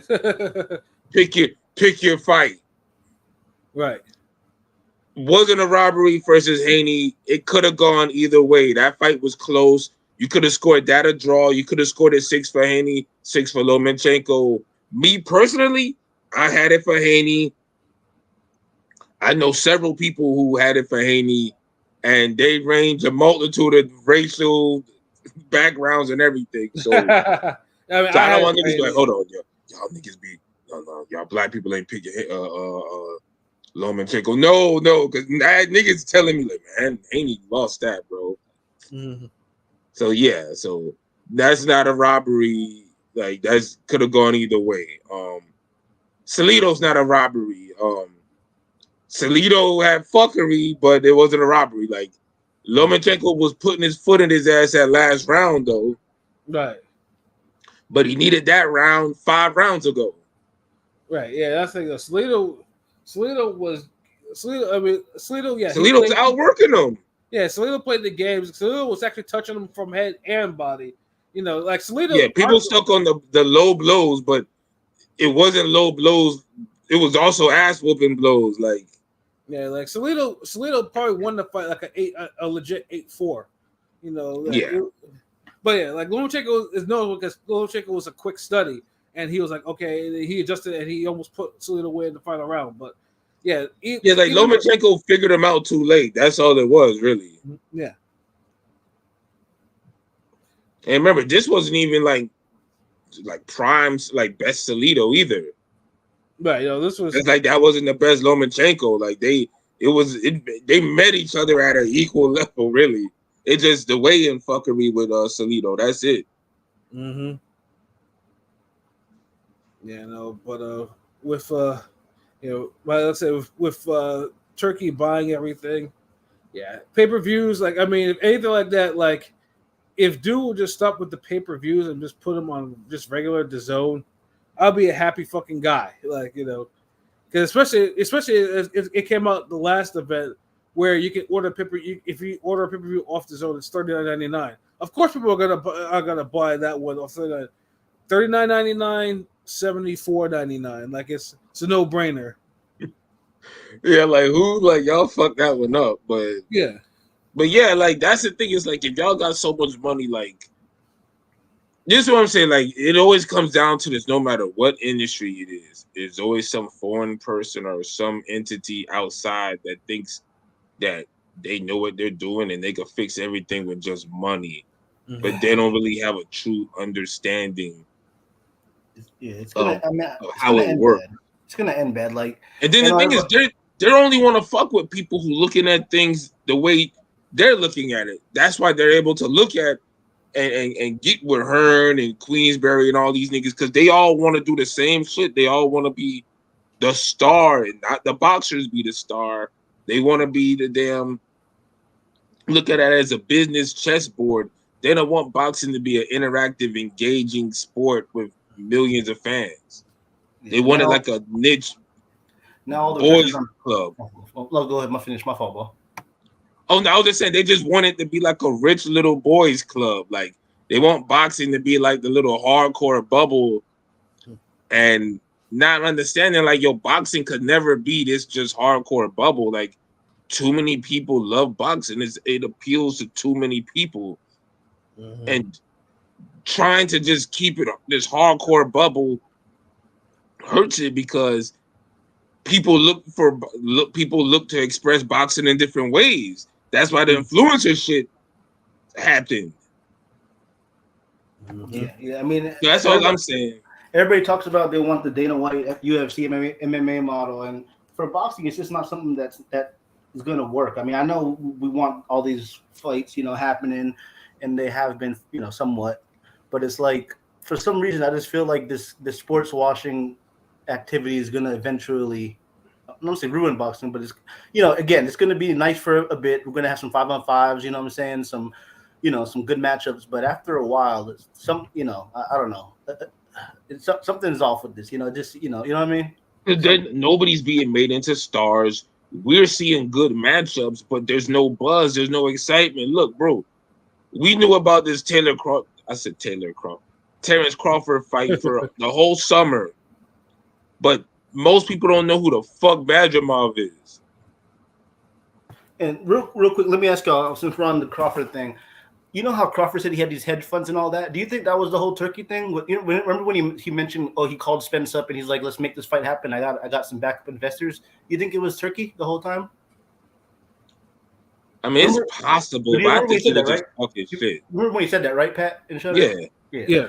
It feels like, he had that in his back pocket the whole time. I mean, right? Because he's speaking money language because everyone knows the money over there is that, and then the boxers are too capitalistic and greedy, so they're like, okay, I'm getting paid this bet. Okay, yeah, that's really what it is. He can actually write the checks and they clear. Yeah, so the hedge fund shit was kind of something not a fabrication, but he just didn't reveal it. But it's obvious now, Mm-hmm. But then it's like if that was the case, why he still had the whole BLK Prime shit? Can we say Kinahan? I'm just saying. I feel like he's still, he's somewhere underground in a cave somewhere. And all this shit's weird because it's not really. It's like this is the thing. Once again, you know why this shit is trash? Because once again, you have an entity trying to tell us what fights are good instead of giving us the fights we want. The fans want Boots Crawford, but they keep telling us we want Canelo Crawford. They keep telling us, the fans want Benavidez Canelo, but they telling us Munguia was a great fight. They're telling us Berlanga's a good fight. They sure the fuck are. Telling us Crawford's a good fight. They're telling us all this other shit, and it's like, once again, just give that's like it just somebody like, yo, I want Shorty, but your man just like, nah, dog, this is a chick for you. He's like, nah, I want Shorty. Nah, my nigga, this is for you. Like, no, nigga, I don't want this bitch. Like, that's what this shit's going to like. No, nigga, I don't want to see this fight. Fuck. That's the point we're going to be getting to. Watch. Like, if this was promoted on PBC, we all know who Madrigal is right now. You casuals will be like, yo, this dude look more dangerous than Spence. Like, this dude's big, athletic, young, undefeated. Like, look at his arms. Like, bro, like, he would have been made up to be some menacing ass European guy. Yeah. But on the zone, he's just a nobody. And now the pressures, quote unquote, pressures on PBC because if pretty much all these entities are under the Turkey banner, right? The Saudi banner. But it's like, the August 3rd card has about 65-70% of PBC fighters. So they're playing the game, but they're not fully buying in. And then everybody's now saying, what platform is that card on? Is it DAZN or Amazon? I heard it's DAZN, but the first rumor was they're saying Amazon and but it's supposedly it's DAZN. Yeah, I know it's DAZN for sure, but it's on DAZN. It's on DAZN. So okay, and it's pay-per-view, right? Oh yeah, it's pay-per-view, and they have a lot of the PBC fighters on there. You know what I'm saying? So I mean, PBC fighters are getting exposure. Like shit, doesn't everybody want that? But don't we want the cross promoting? But with that Amazon bullshit and now a fight getting canceled in August, the free one, it's kind of like now. Because Amazon's not really financially backing them up now. Al and them might have to play the game. Unfortunately, I mean, I don't say it's unfortunate, but they don't want to. They're the last ones left that aren't biting the bullet. You know what I mean? Honestly, I feel like they still have leverage because the only way this really works is like if you give someone full like if you say, hey, look, I want a North American division of this Riyadh season. What's it called? Riyadh season. Riyadh season. Okay, yeah. I want for the North American branch of this organization, I need to answer to no one. I have a successful model of promoting my fighters and events, and I got live gates that are record breaking. This, that. This is what I bring to the table. Look. You can promote other shit in any other region the way you want, and this, that. But my events here got to be done my way. But I have no problem sharing the fighters. It would have to be done some type of way like that because if not, it won't work. Mm-hmm.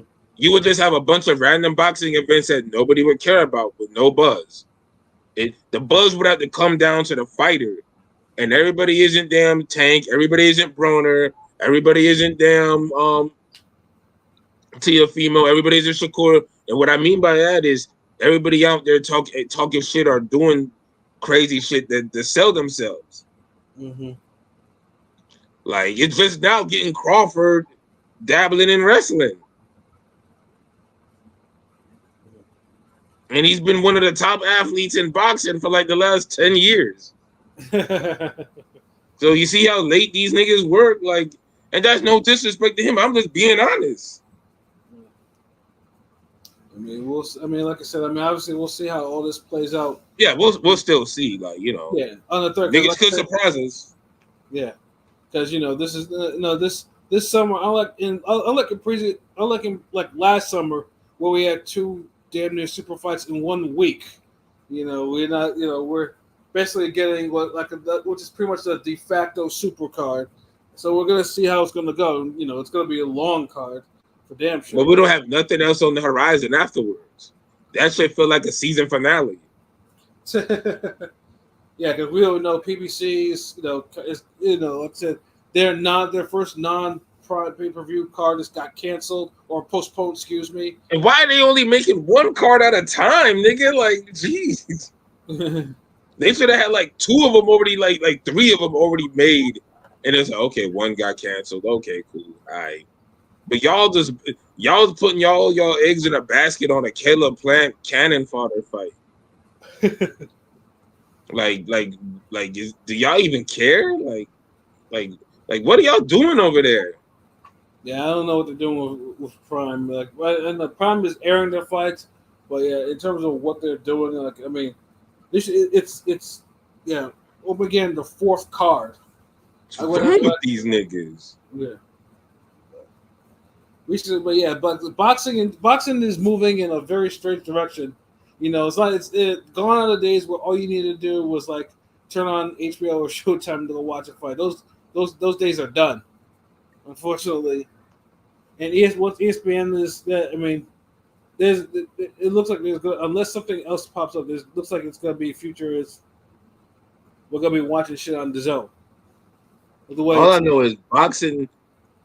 ESPN not having boxing at all takes a hit on ESPN. Like, I feel like if anything, if PBC goes to ESPN, it's over. I think that might be the best move for everybody because everybody can't be on the zone. It's not gonna work that way because these niggas do not promote boxing enough. They don't have enough boxing shoulder content. They don't do enough good things in boxing for they could have this whole, monopoly on it like that. Right. It just like, if anything, okay, Top Rank, y'all go over there and y'all figure that shit out. PBC, y'all go to damn ESPN. Yeah, PBC should be on ESPN and Amazon. Mm-hmm. Do some type of show where you could do, we could do weekly shows on ESPN, and then you do all the big ass pay-per-view events on Amazon. Mm-hmm. And y'all could just go back and forth between when y'all decide to have world championship level fights or whatnot. And that might be because at least PBC has some type of model that they go by for promoting fights, and it's just different energy, man. Like, I promise you, this whole Crawford Madrimov card would feel different if it was under them. That shit ain't getting no burn. Oh, well, let's see. We'll see how it goes on the 3rd. You know, hopefully, like I said, I mean, whether or not things will be filled, will look like it's filled or look like it's papered, but we shall absolutely positively see. All right, so you ready to just do a quick review on the Eminem album and the Juicy J album? Yeah. I didn't even get a chance to re-listen to the Eminem album. I only really heard it the very first time when it came out. Honestly, that night. Me neither. I ain't gonna lie, me neither. So I don't know. I know, damn it. How about you, He's Rome? not here. When I spoke to Rome the other day, I haven't touched it yet. I haven't touched it. I thought Rome, you were the first one. I mean, because I know you were raving about one of the Eminem songs and shit like that. I think I was the first one they even mentioned it in the chat. Yeah, the Big Sean and Babytron. I like that one. That was cool. But you sure that was me, nigga? Oh, nigga, you were rubbing. I'm pretty sure. I mean, I don't. Nigga, I wasn't fanning out over no Eminem album, nigga. That was probably somebody else. Because I didn't think because LB LB doesn't really. But I was the one who I was the first one to mention it in the chat because I said like, yo, the Eminem, he's spitting, he's rapping, but I ain't really fucking with the songs like that. But the Juicy J, that Memphis Zoo shit hard, like that shit snapping. But yeah, I was like the first nigga that mentioned it, but I ain't ran and rave over it or nothing. Like, so I don't know who else talked about it after that because sometimes I don't be in the chat and y'all be in there all day cutting up. I mean, I definitely listened to the whole album, like so. And I mean, I did too the first night, and I was like, but it's one of those albums that ain't had a replay value like that. Like, like there's probably a couple tracks that I go back to, but it ain't like, I mean, it just ain't wow me like that on some like musically like I need this in my life. Like rapping wise, it's good to say, it's good. It was good to hear Eminem sound like he gave a fuck and he was really rapping like he was spitting. Right. Yeah, and that was the thing. Like, I mean, like this was like the first album in a long time though. I was entertained by Eminem rapping. Like, cause before, motherfucker just either be like, stacking words and just doing it like. You saw a little bit in the song where he was dissing Benzino. That was like he was going in the right direction there. Right. And so I thought I was gonna get more of that on the album, at least song production wise, but rapping wise, he was there. Hold on, Karma Sari. Y'all listen to Eminem? I mean, damn, like me, I don't really back maybe in high school, like years ago and shit, but just rarely. But I mean, he dropped a new album. Niggas was saying like, yo, this is he going back to the old Slim Shady. So yeah, I'm gonna listen to it. Like, you know what I mean? Yeah, and basically he went back to because I mean it was a whole concept album, The Death of Slim Shady, and then so basically, and this is where I think one of the biggest negatives on that album was, obviously he's a 50-year-old white man and he's still doing edgelord lyrics on Christopher Reeve and retarded people and gay people and shit like that. And yeah, I feel like that's fucking corny, my nigga. Yeah, and I get it. It's a concept, and I get why he's doing it. But it's just like because like I said, no, I'm in my 40s now, so I just that type of shock value type of rapper doesn't that doesn't do it for me. Even though that's just corny. Like use your ability to rap about something else and make that hot, and get some fucking decent production. No, the production was actually not bad on this. Like the production wasn't bad, but it's like it could have been way better. Mm-hmm. Yeah, I mean, but Eminem's the one that's the type to use his own beats or make quote unquote make his own beats. And it's like, dude, we're done off of that. Like, like feel verse better than rap. It's like I get why people like Rap God, but that rapping fast shit, like that ain't for everybody. Like. I'd rather hear Twista rap fast or Bone. Eminem rapping fast is like it's like trying to drown a cat in a plastic bag or some shit. Like, I mean, he used to. I mean, he used to be decent with it, like back in the day. But but it's decent but it's not his best look though. True. Like, and it's like I don't want a nigga like that's like trying to get a conscious concept album from Jay-Z. Like, yeah, it may sound decent. It might even be hot, but do we really want that every time Jay-Z drop an album? No. Okay, then. Like, do we really want Eminem rapping fast every time he get on a song or drop an album? He got to have 20 songs rapping fast? Yeah, honestly. Fuck no. I mean, honestly, I think for Eminem right now, and although this is a step in the right direction, I honestly think someone he needs an A&R to kind of like to really steer the direction of his music to something, because at best you get this, at worst you get some horrible singing and pop attempts, from a nigga that used to diss pop stars, like.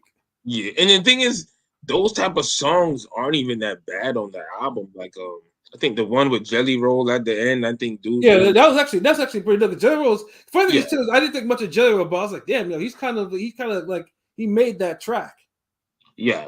So I be telling y'all, Jelly Roll is like super talented, but like people sleep on dude. But yeah, he's super talented. Like, because I remember from them Hypnotized Camp Posse, them 3-6 collabs back in the day. So. I know dude could spit. Yeah, but he found a lane and he stuck with it, just like just like Pitbull. Pitbull was a fucking spitter, like a spitter with fucking braids in his hair. Now he's bald and he wears aviators and shit, and he does his songs in suits, like it's just he found a lane and he's sticking with it, Yeah, he saw that Flow Rider lane is the better lane to be in, like. Yeah, like shit. I just make party songs. Yeah, get some party songs in there. Let me be a ringtone artist. Like fuck happened to the classic album. Let me get this ringtone singles money. Yeah. Hey, okay, Rob. You actually like the two slower songs too. I thought I was gonna hate them. Jelly Roll Joint is one of the best ones, and the Skylar Grey was decent too. Yeah, like that's what I'm saying. The album's not bad. If you're an Eminem fan, you're probably gonna love this album. Yeah. If you're somebody who's neutral on Eminem, who's like, you can respect that he's dope, but you can respect that some of this shit's corny and not for you all the time, then you're probably gonna look at this album and be like, okay, the same way. Like, yeah, the rapping's great, but it's just what surrounds the rapping is what's gonna just make you be like, okay, yeah. And if you're an Eminem hater, then you're definitely gonna hate this album. You're not gonna like it at all. But right. I don't like if if you hate someone, you shouldn't be listening to their music. But that's another story, because I don't hate Eminem. I'll listen to his music. If, I'll give shit a try. But some shit like you ain't gonna get me to listen to no motherfucking Drake. Yeah, I mean, I listened to Drake before until then I couldn't tell you a Drake album for shit, bro. I've never heard a whole Drake album. Like maybe half, but never a whole. Whereas Eminem, I've heard about a good portion of his catalog, especially like album wise, full length.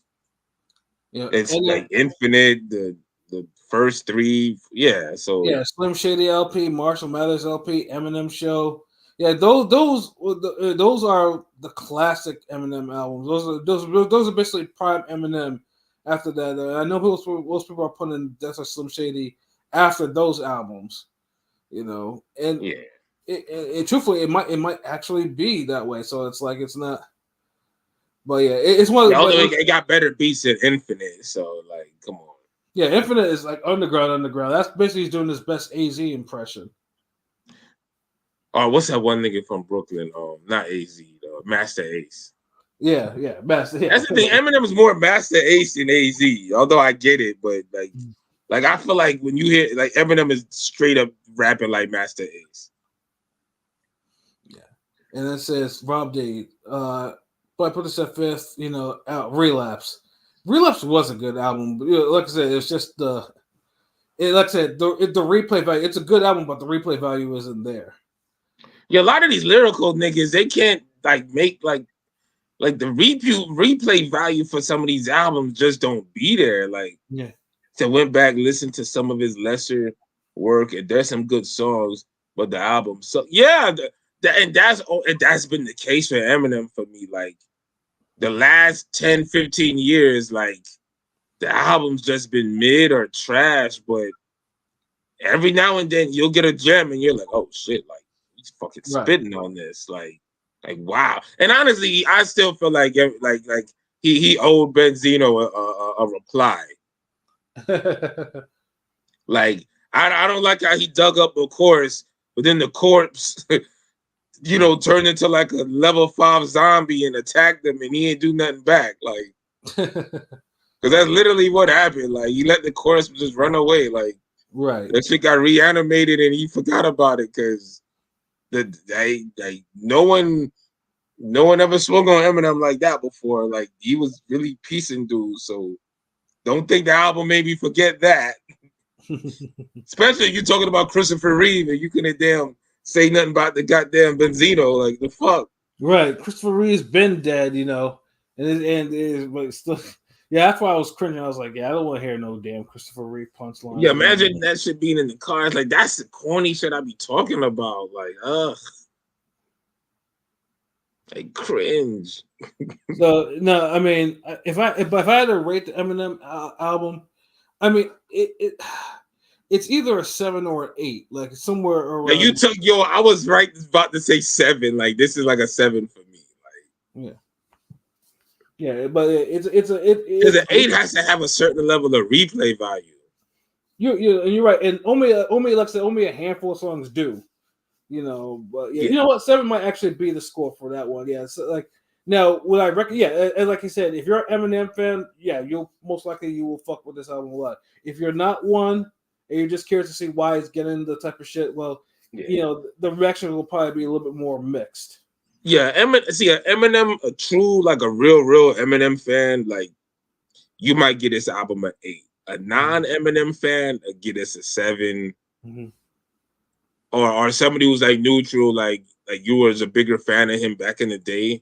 Because this album is more for like the older Eminem fans, if you want to really put it in. So that's why I really can't hate on it. Right. Because, Guilty Conscience was dope. Yeah, it was. I mean, part 2, he got some other joints on here. So if you're one of the older Eminem fans where you was in high school and he was out, then you might fuck with this album more so than the younger fans or people who got put on them after Eminem show and shit. Mm-hmm. So I can say that.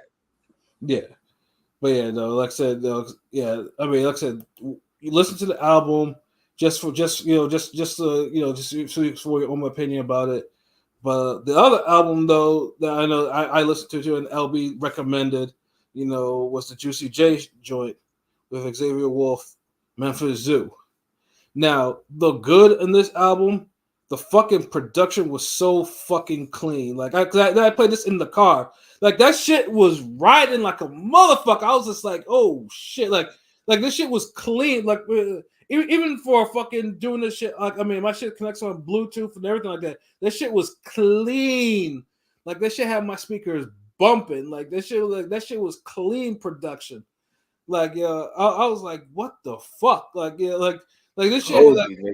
That shit. Like, and then Juicy J was rapping. Like okay, this is like it really felt like it felt.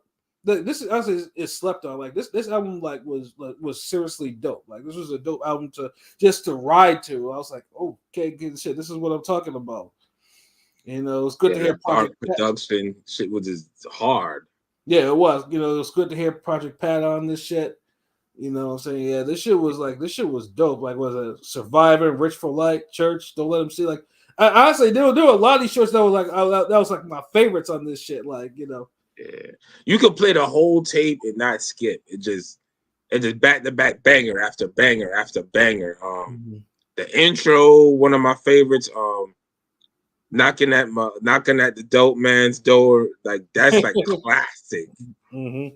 With that, when the beat switch up on Xavier part, like, yeah, man, like yo, then he got the Gangsta Boo ad libs in this motherfucker, like, like the album dope as fuck. It's one of the best collab tapes I've heard in a while.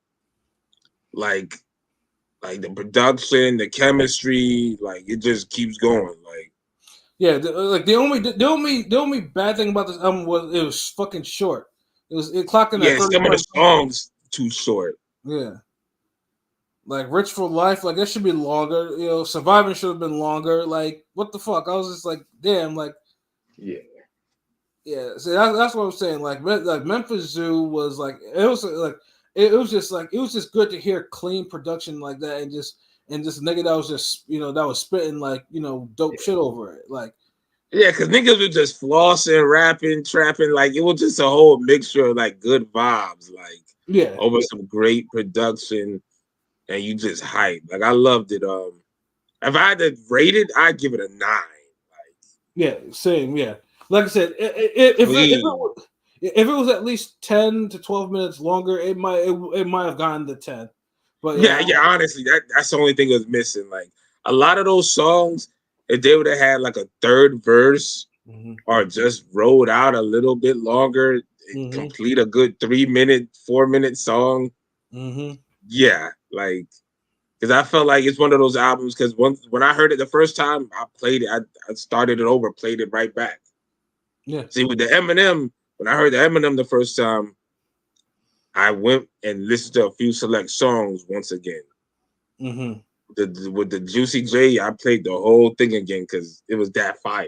Yeah, I played it over here because that shit bumps in the car. That shit absolutely truly fucking bumps. That's why I was fucking with it so hard. I was like, okay, all right, you know what I'm saying? Like, yeah, like that was a strong 9. So yeah, strong 9, definitely. So I definitely I recommend the Eminem now. Don't get me wrong, but I highly recommend the Juicy J, Xavier Wolf, Memphis Zoo collab album. I highly recommend that. Like, I mean, highly recommend. I mean, like I said, if you're not a 3-6 fan, then you're just missing out. I guess. But, if you are a 3-6 fan, yeah, this album is a fucking treat for you. Like, seriously. And if you're Xavier Wolf fan, then yeah, he was snapping on this too. Like, he was floating on this. So definitely check that out. Okay, shout out to Rob. I didn't get to hear all of the Common Pete Rock album, but I felt some of it, and other parts I was like, like it was the production was throwing me off, man. Like certain beats, I was like, okay, this I fucks with this. Then certain other shit, I was like, like what is this? I mean, I love the fucking album, like but I guess it depends on how you feel about Pete Rock's production. My boy Rob kept pushing me to listen to albums. I'm sorry. I think my attention span's cooked. I can't really listen to albums anymore. Like, it's weird. I just can't really listen to, I just listen to what I listen to, you know what I mean? Fucking test tube baby ass niggas. Y'all can't like have no concentration. I don't know what it is. I honestly, I couldn't get through the Pete Rock album. Like I made it through like maybe 6 songs. I gotta look at it again, but the beats were just like I was like, what the fuck? Like even the Eminem beats weren't even annoying me like this. Like I was getting through the Eminem album, but the fucking it just I couldn't like honestly because I heard the Eminem first, then I heard the Juicy J. Was like, oh shit. So when I got the comment, I was like. It's like you had to meet me at a certain level, and it just didn't. Like, yeah, I mean, like I said, like Pete Rock's production. Like, I'm not saying because Pete Rock has been kind of hit or miss over the years on some, but he actually, I'd say the synergy between him and Common, like it worked. Like Pete Rock was motivated. Yeah, they definitely got some chemistry. Yeah, and then Common was spitting, like and with Common, sometimes when he spits, he's kind of hit or miss. Sometimes, he'd be spitting like he's back with Erykah Badu again, and then sometimes he's spitting like he's straight out from Chicago again. Thank you. Yeah, for one, he sounded hungry, like because he killed those Pete Rock beats too. Like now, I'm not gonna say because it's not a Common album where he doesn't have a couple of lines that are just kind of like you trying too hard to. It would be. I mean, I don't necessarily use this term, but you might say rapidy rap, But but for the most part, he was getting that vibe sometime. Yeah, but for the most part, though, Common, he every song though he nailed it. Like it wasn't like I didn't think there wasn't a bad song to me. Like I thought, okay, this is like Common's like. Common is like he sounded hungry, and that dude's like 52 years old, like, and he's still spitting like that, like he didn't sound washed, which was the important thing for him. Yeah. Nah, he was still going in, like he was still spitting. Yeah, like it's definitely one of my favorite albums here. But I can tell the production is like the production's not here. I love the production, but I know that. Not everyone is a Pete Rock fan. Like Pete Rock is vocal samples and shit. I mean, Pete Rock can make some fire beats now. Because look, if you remember that Do or Die 2 album with AZ, he had some fucking he had a few the beats on that weren't bad. Like he had a few dope joints that he did with AZ. Right. So like Pete Rock still could make some fire. It just I don't know if he's one of those dudes who can make a whole album full of that. But then too, he had a collab album with Yuck Mouth that I heard was done or whatnot, and that never came out. Ugh. And I'd be surprised. I was curious how that would sound. Yeah, I mean, for these two is like I've come across this collab albums. Like I know the Camp Low and the Smoke DZA. Those were some of my favorite, and Smith and Wesson album, like he did those. But I would love to hear that Yuck Mouth Pete Rock. I want just to see what that shit sounded like. Yeah, I'm like, damn, like yo, throw that out. I mean, shit, Pete Rock even did a whole collabo with fucking Cannabis. You know what I'm saying? So it's like, release that Yuck. I want to hear that Yuck Mouth shit. Like if I come across it unreleased, I'll make sure I'll send that to you. Yeah, word. Yeah, no, but yeah, no, like if I had like Common album might be is also a strong 9 to me because like I said, it hit, and like I said, Common's album has always been kind of up and down for me. Like I mean, Common has talent. It's a Common Pete Rock album. Yeah, you can't really just call it a Common album.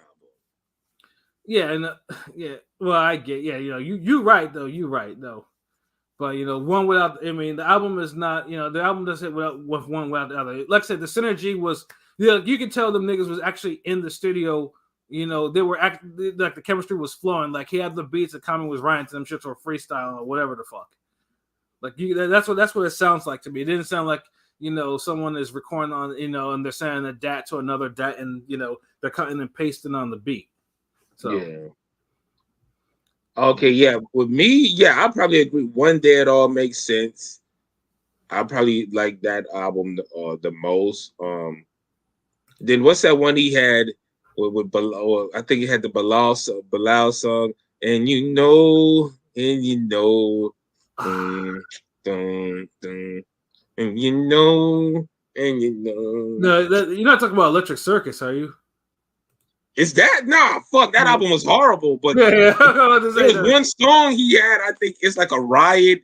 It was a video for it. That shit was fire. Yeah. The reason why I say because Bilal's on that. Maybe Finding Forever. B was fire. B was dope. No, B was fire. Yeah. Yeah, B was dope. Yeah. One Day It All Makes sense. That's the one with Retrospect for Life, right? Yeah. Okay, yeah, that's definitely the one with Cannabis and reminded me of Seth. Reminded me of Seth with Shantae Savage. It's rebound. That shit. And then of course, and then you know has the Cannabis joint on there where niggas actually trying to spit like Cannabis, come up with them Cannabis bars. Was this also what's that? Nah. This nigga Common, he had like what other songs are from Electric Circus? Y'all keep bringing that bullshit up. Like nah, the Mary J song. Whew. That shit was horrible. Who the fuck liked that album? Who the Bilal song ain't from that, is it? Yeah, there is one. Yeah, Aquarius. Man, like nah, I'm talking about where the video, man. The one he's in like the riot, it's like a riot's going on. It sounds like some black empowerment shit. Oh, shit, hold on. Let me go take a look. Like niggas know what I'm talking about. Like, yeah, let me go take a look at his singles. Hold on. Cause nah, ain't. Oh, you talking about the Sixth Sense? That's what it was. That's it is. Yeah. That's a song, right? Yeah. That's on Like Wild for Chocolate. Yeah. Okay, okay. Like, damn, shit, that was fire too, nigga. Like, jeez. Yeah, I was about to say because I had to. Because I know damn well there was no fucking Electric Circuit. No one was listening to no Common then. Like, man. If there's one album that's like that's on my list of shit that I need to like, people are telling me, I mean, I need to probably give that a listen now because the 20-year-old version of me hated that album, and I was like, some shit is whack for fucking life. I can't go back and if it was whack then, I know it's gonna be whack now. Fuck that. Yeah, because that motherfucker was on that was making the Erykah Badu Pussy Whip song like that whole album. I couldn't, dude. I swear she ruined these niggas musically somehow because these niggas was on some other shit. I ain't want to listen to no Outkast. I ain't want to listen to no fucking Common. Like these niggas just was on some other shit. I couldn't. Nah. Yeah, because I remember Common around the time talking about I wasn't fucking with hip hop. Let me listen to this Pink Floyd and Jimmy and shit like that. I remember that shit. This is universal mind control might be one of Common's words. God, but this Kane's son jumped in here and started swinging the trash. Yeah, that universal mind control was horrible. I mean, I thought it was decent, but maybe that might be me. Nah, that's just you. It probably is, dude. Even Robin's like, I hated that shit. That shit. Yeah. Y'all bring up Electric Circus is trash, but Universal Mind Control was like basura. No, I can listen to Universal Mind Control. Like, I mean, I didn't, but Electric Circus. All that shit's horrible. But fucking like Water for Chocolate's dope. Yeah. Resurrection's dope. Yeah. B is dope. Yeah. One Day It All Makes Sense, except Universal Mind Control and Electric Circus. Yeah, because them shits ain't make no fucking sense at all. Yeah. So but this is what Common looks like. It's good that Common, even as he's getting Hollywood looks and all that shit like that, can still make an album and made it with someone from his era. So I mean, Yeah. Like Fox River, like if I, like I said, I'd give it a strong 9 too, because like I said, it did hit, like it hit like everything on it. But like I said, the scores. I gotta re-listen to it. I couldn't finish it. I think I was like maybe 7 or 8 songs deep, and I just was like, "Fuck this." Yeah, but like I said, you probably listened to that after the Juicy J shit, so your mind was probably like, I already heard too much rap that day. Like I was like, man, fuck this. Like I heard Eminem and then the Juicy J. I was like, and their music is more of a similar vibe, at least even production wise, than the Common. The whole Common. That was for like I was supposed to wake up another day and listen to that.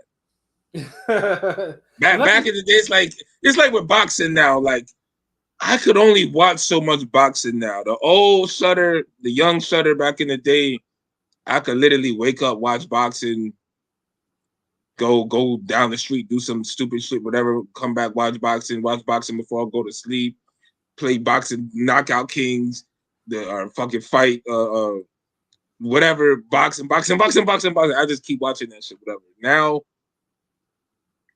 I can't do it. Like it just, I have a limit to it, and I think boxing regressed, and hip hop's the same way. Like before, I could just go and put in a bunch of CDs and let that shit play, CD changer go, and you just listen to fire. I listen to that 5-6 albums a day. Now you get one album, okay, cool, 2 albums, and then after that, you're pushing it. You're like that third album, nah, like it ain't gonna work. Yeah, no, just like what I mean with hip hop too. Like I mean, it's like my limits at certain times of the during the when the sun is out and shit like that, I'll play it though. But yeah, even I have my limits of how much I listen to in a day. Like that just might be we're getting older. I'm talking about like new music, like as far as like a whole album. Like I still listen throughout. I'll still listen to music throughout the day, but like on some like, oh shit, like this nigga dropped the album, let me go listen to it. Mm-hmm. Like then, yeah, them days are over. Like it got to the point, music more of a maybe a chore. Not a chore. It's more like I'm doing this for like Ring Gang. It's like because the Eminem felt like that was a chore. The Juicy J felt like that was for me. And like, yo, okay, yeah, let's talk about this on Ring Gang. Yeah. And the comment just felt like punishment. Like what am I doing? Like, and I like Common and I like fucking Pete Rock, but it just they deserve another chance from me later. So I'll try to listen to them again. Yeah, Common, Pete Rock. Okay, so you agree with Pat? That's a 9. Mm-hmm. The 8 is an M. Okay, I want to disagree with the M being an 8, but like I said, like he's fucking rapping on M is rapping on that shit. Absolutely. I want to hear Loopy first make a freestyle for how. Oh my god, yeah, because these niggas he going crazy because they dropped the new downloadable. I guess the new characters for the Tekken 8, and they bringing back Hayahachi, and he's hyped as fuck. Like I'd rather hear him rap about that than a goddamn Amy Winehouse from the perspective of a drink or whatever the fuck he was thinking. Yeah, you could do a whole album full of video game characters. I think that should be fire. Like, yeah, I mean, I fuck with Lupe Fiasco, but sometimes that motherfucker be too pretentious for his own fucking good. He be on that bullshit, and no one checks him enough. Yeah, like y'all gotta stop like dick riding these niggas. Like these niggas is human. Yeah, that samurai shit. Like yeah. Like, yeah, I'm good on like all this extra shit. I don't want to hear a rapping samurai sword. Like, now y'all like yo, like leave the anime alone sometimes. Like sometimes, like you can just enjoy anime as itself. You ain't gotta make it cross over to other parts of your life. You ain't gotta say, yeah, I'm a fucking rap from the damn perspective of a fireball being thrown from Goku out of a 2nd-story window or. Like no one gives a fuck, bro. Just rap, nigga. Like I'm a damn rap from the perspective of a bento lunchbox. like nigga, no. Like yeah, exactly. That's samurai sword. Like no, bro, chill. Like I mean, not everybody can be Ring Gang, and we can make all this shit blend together effortlessly. Where you're like, okay, damn, like kind of like this rap music in this anime where they're talking about boxing. Yeah, like no, nigga, we could do Ring Gang does that shit. We could blend all the favorite shit together and make it sound dope as hell, but not everybody's blessed with that gift. So y'all gotta just slow it down and just and sometimes enjoy things one thing at a time. Like enjoy your samurai sword, but then enjoy your hip hop separately. Exactly. They don't put them. We don't want samurai pizza cats or whatever the fucking idea y'all gonna come up with next. Yeah, what else we got to talk about? That's it, right? Like, yeah, no, that's it. Like I said. So yeah, oh fuck, we might be going live tomorrow for the cooking. I'm sorry, Pat. I just remembered. It'll probably be around 4:00 in the afternoon though. Between 4 and 6. God damn, and you didn't even let me know you were even doing that. Yeah, I know, bro, because I got reminded this morning, and it just we haven't planned it out enough, but I got most of the stuff for it. Mm-hmm. But I talked about it with Rome and my students and shit, so we posted trying to get that in. But yeah, like we should be probably doing something around that time. So you're lucky because I'll be largely working, so I won't be able to talk my shit. Yeah, we'll because it's a timing, but we'll see. We'll pull it off. If it happens, we'll definitely share the video on Twitter and everything, so everybody can see it when y'all can see. But word. I just had to throw that out there because it may or may happen, but there's a good chance it might happen. So just be on the lookout. If you already subscribed to us, you already gonna know what's up. You're gonna see it and be like, oh shit, these niggas in the kitchen now. Okay. If not, then hey, next time. But yeah, we definitely gonna bring you more lives. And since I know y'all fuck with the cooking, we kind of want to keep doing that. We got a music battle on Thursday between Roman Pilot. So yeah, Yeah. Roman, yeah. That is, I gotta fucking bring out the graphic for that. But yeah, definitely. We jumping in. We continue. We keeping the fire lit and continue to bring in that real shit. So yeah, absolutely. All right, so let's get ready to get up out of here with some final thoughts. Yeah, because I need to get this pectate in my life. God damn. I think I had something this weekend that's not agreeing with me and still not agreeing with me. So I need to go get that. Nah, I feel you. I gotta hit the gym. Gotta get there. Get this iron now, and I gotta I gotta send out Android's poster that he won. Word. I'll probably do that tomorrow morning sometime. It definitely get done this week, because Ring Gang keeps his words. Yeah, of course. Absolutely. Did actually also gave out another artwork over the weekend too. Another Ring Gang fan in person, so that was dope. That's what it is. But yeah, we ready for that Takeda for MK1. Okay, so y'all the video games, man. Finally, you've been fucking with the story mode. Hey, yo, Pilot. Y'all in there. Yeah, I'm done. Hey, wrap it up, Blake Reynolds. I'm good. Love to the chat. We'll be back Thursday, Rome. I'm coming for you. Pause. Let's get it. That's all. Yeah, I know. You watched your English, so that's good. So I want that's what's up. Gotta watch English.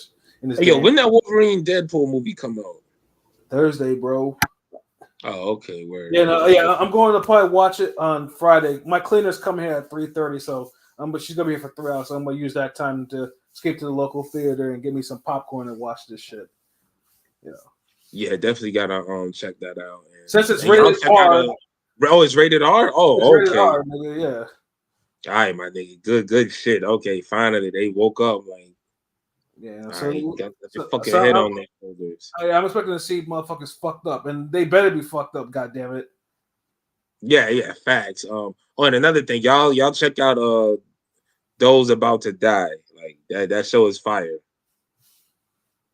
And you want that ancient Rome, gladiator, chariot game, hustling, deceiving, fuckery? Yes. Like it's the closest thing you'll get to Spartacus right now, and even Spartacus got the little spinoff coming out later. But as far as like, yeah, House of Asher. No, even yeah, though House of Asher, yeah. Even though it's gonna be interesting to see what the fuck they're gonna do with the story about Asher, and this shit like that. So it's I'm more curious because I don't know what direction that's going into. But as far as like for the present, when you're talking about like big production, Anthony Hopkins is in it. Mm-hmm. You know, you got a big diverse cast. You got Africans in it. You got Syrians and all types of niggas in this shit. Like, it's real. It's violent. It got the gladiatorial games. It got that one big nigga. If you remember that one big white dude who was at one time he was in all these damn martial art movies.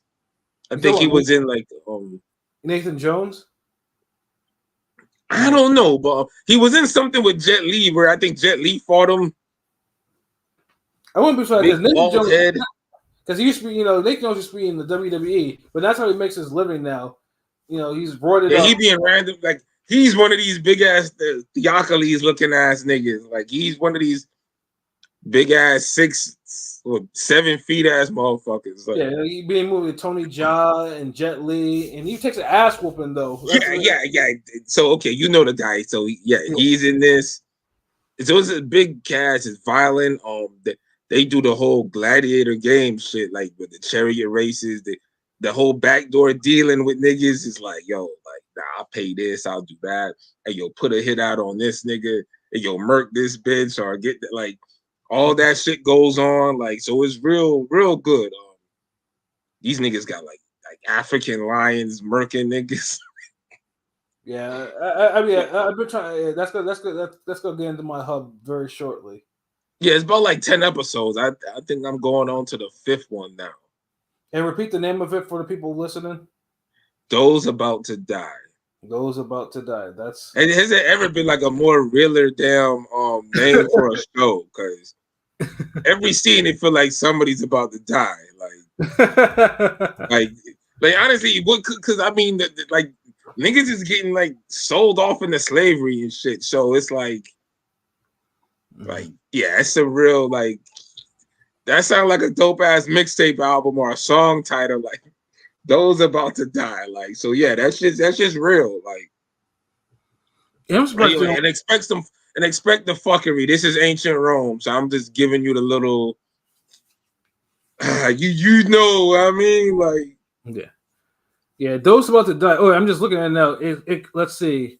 It Peacock on 18th, and it was actually on Prime. Well, I might check because I'm not sure. And actually, Prime meaning it's not in the America on Prime, or it's only on Peacock in America. I don't have Peacock, so if I can't find it on Prime, then yeah, it'll find its way onto my hub. Definitely, you'll fuck with it because like a lot of shit been ending. Like Cobra Kai was just 5 episodes, and it won't be back until November. Yeah, I feel like that's like a little like that's God looking out on some birthday shit. Like, yo, like hey, we got you November 15th. All right, nigga, we here's some Cobra Kai. Like, all right, cool. But yeah, that's a goddamn wait, motherfucker. Shit, like y'all tease us with 5 episodes, y'all build that shit up, and then y'all just yank it back from like, nah. Yo, word. Those About to Die, yeah. Those about to wait. Those About to Die. Even Ghost to the Tariq and them, we gotta wait for the second part for that shit. Yeah, I don't know why they keep doing that shit. That's not that. Yeah, horrible. Yeah, just let people binge the way that God intended to. Yeah. Thank you. That's why Those About to Die. At least like you can see all the episodes. They're all out now. So yeah. That's what's so. But yeah, my bad. I just had to throw that out there for the random shows and shit because you know how we be. All right, Rome, do you have anything you want to say? Because Pilot says you can't wait to beat that ass on Thursday. You have anything to say for yourself? You said Pilot said what? He said he's about you about to be blanked during the music battle on Thursday. I know he not talking shit because this is the first battle where I was like, "Hey, I don't want to kill this nigga." So you better keep it calm, nigga, while you got a chance. There you go, man. Tough words, from a Chicago resident. You know what I'm saying? So yeah, but that's what it is, man. Other than that, do you have any other final thoughts? Man, football OTAs just started, nigga. Let's get it. Let's get it, nigga. Fuck the Eagles. Yeah. See, you know what? See, I'm gonna ignore you right now because Y'all niggas ain't make no moves. Y'all in the back of the NFC. Just wait. The fuck, nigga. We on top, nigga. We on top of the NFL, nigga. We were with the Chiefs now. Don't you forget that shit. Oh man, please. Yeah, but you know what? This is I'm not gonna get into no football conversation with you now because it's only a couple of weeks away for preseason before I start warming up and start talking my shit. Yeah, we close, nigga. We close. Keep the Eagle jerseys in the fucking closet, nigga. I got my Mike Vick jersey in the closet. So shout out to the GOAT Mike Vick. Yeah, hey, that's the best player y'all ever had. Him and Donovan. So I mean, I'll agree to I'll disagree. Agree to disagree on that one. Nigga don't know what to say.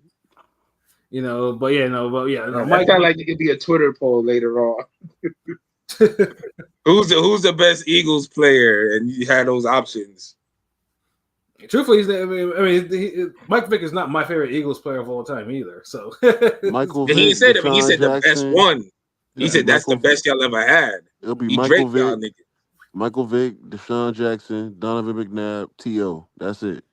Man, Nick Foles won us. Nick Foles couldn't play for nobody right now, except for the Eagles.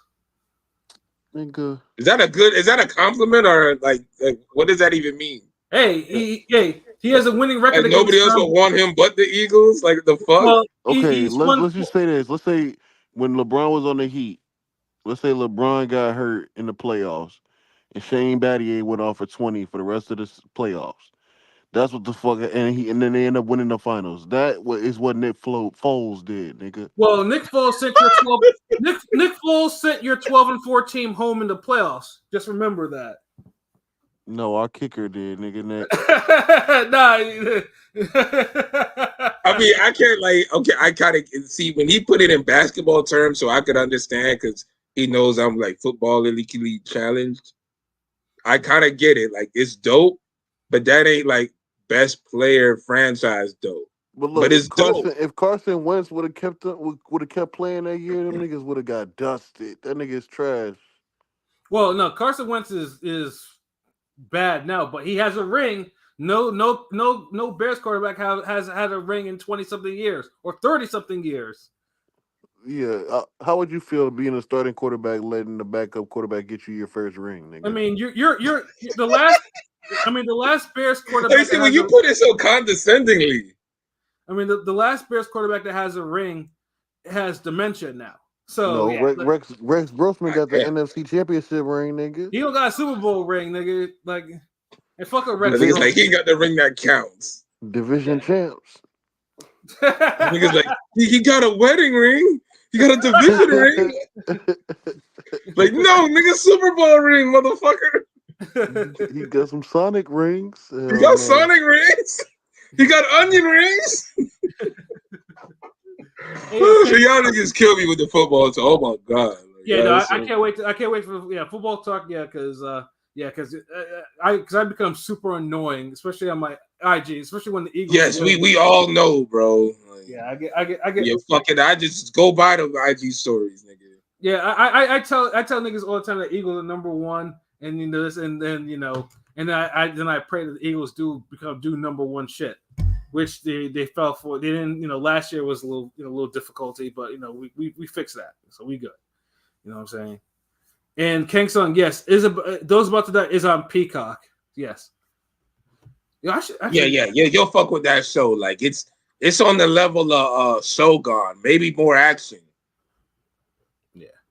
Yeah, I might have to try to catch this. Maybe, if I'm watching something violent on Friday, I usually don't like to watch too much violence on Friday. Oh ass nigga, get the fuck out of here. Who says that shit? I don't want to watch too much like on a Friday, really? Like I can see if a Sunday nigga just left church or the mosque or something, and he's like, I ain't trying to be watching too much violence on Sunday. You know, God's day, I get it. Nigga said Friday. Like Friday ain't the turn up day of the week or something. Like niggas don't be bodying niggas on Friday. Like the fuck. Oh shit! But yeah, no, I'm definitely gonna catch this show, and then shout out to everyone that listen to us, talk our shit and whatnot, and cook off tomorrow, music battle Thursday, and P should be back for the music battle. He had a night off, Aww. But as long as he gets tired, as long as ain't no nights off for Rain Gang niggas. He was there in spirit, though. He was there in spirit. Shout out to KP. Yeah, I know. But for myself, Pat Scorpio, the England representative, for LB Shorts, the God, the GOAT artist, for Conscious Pilot, and for Rome Top 5, this has been another wonderful episode of Real Talk, where as always, if shit's real, we talk about it. So until next time, peace. I'm banning who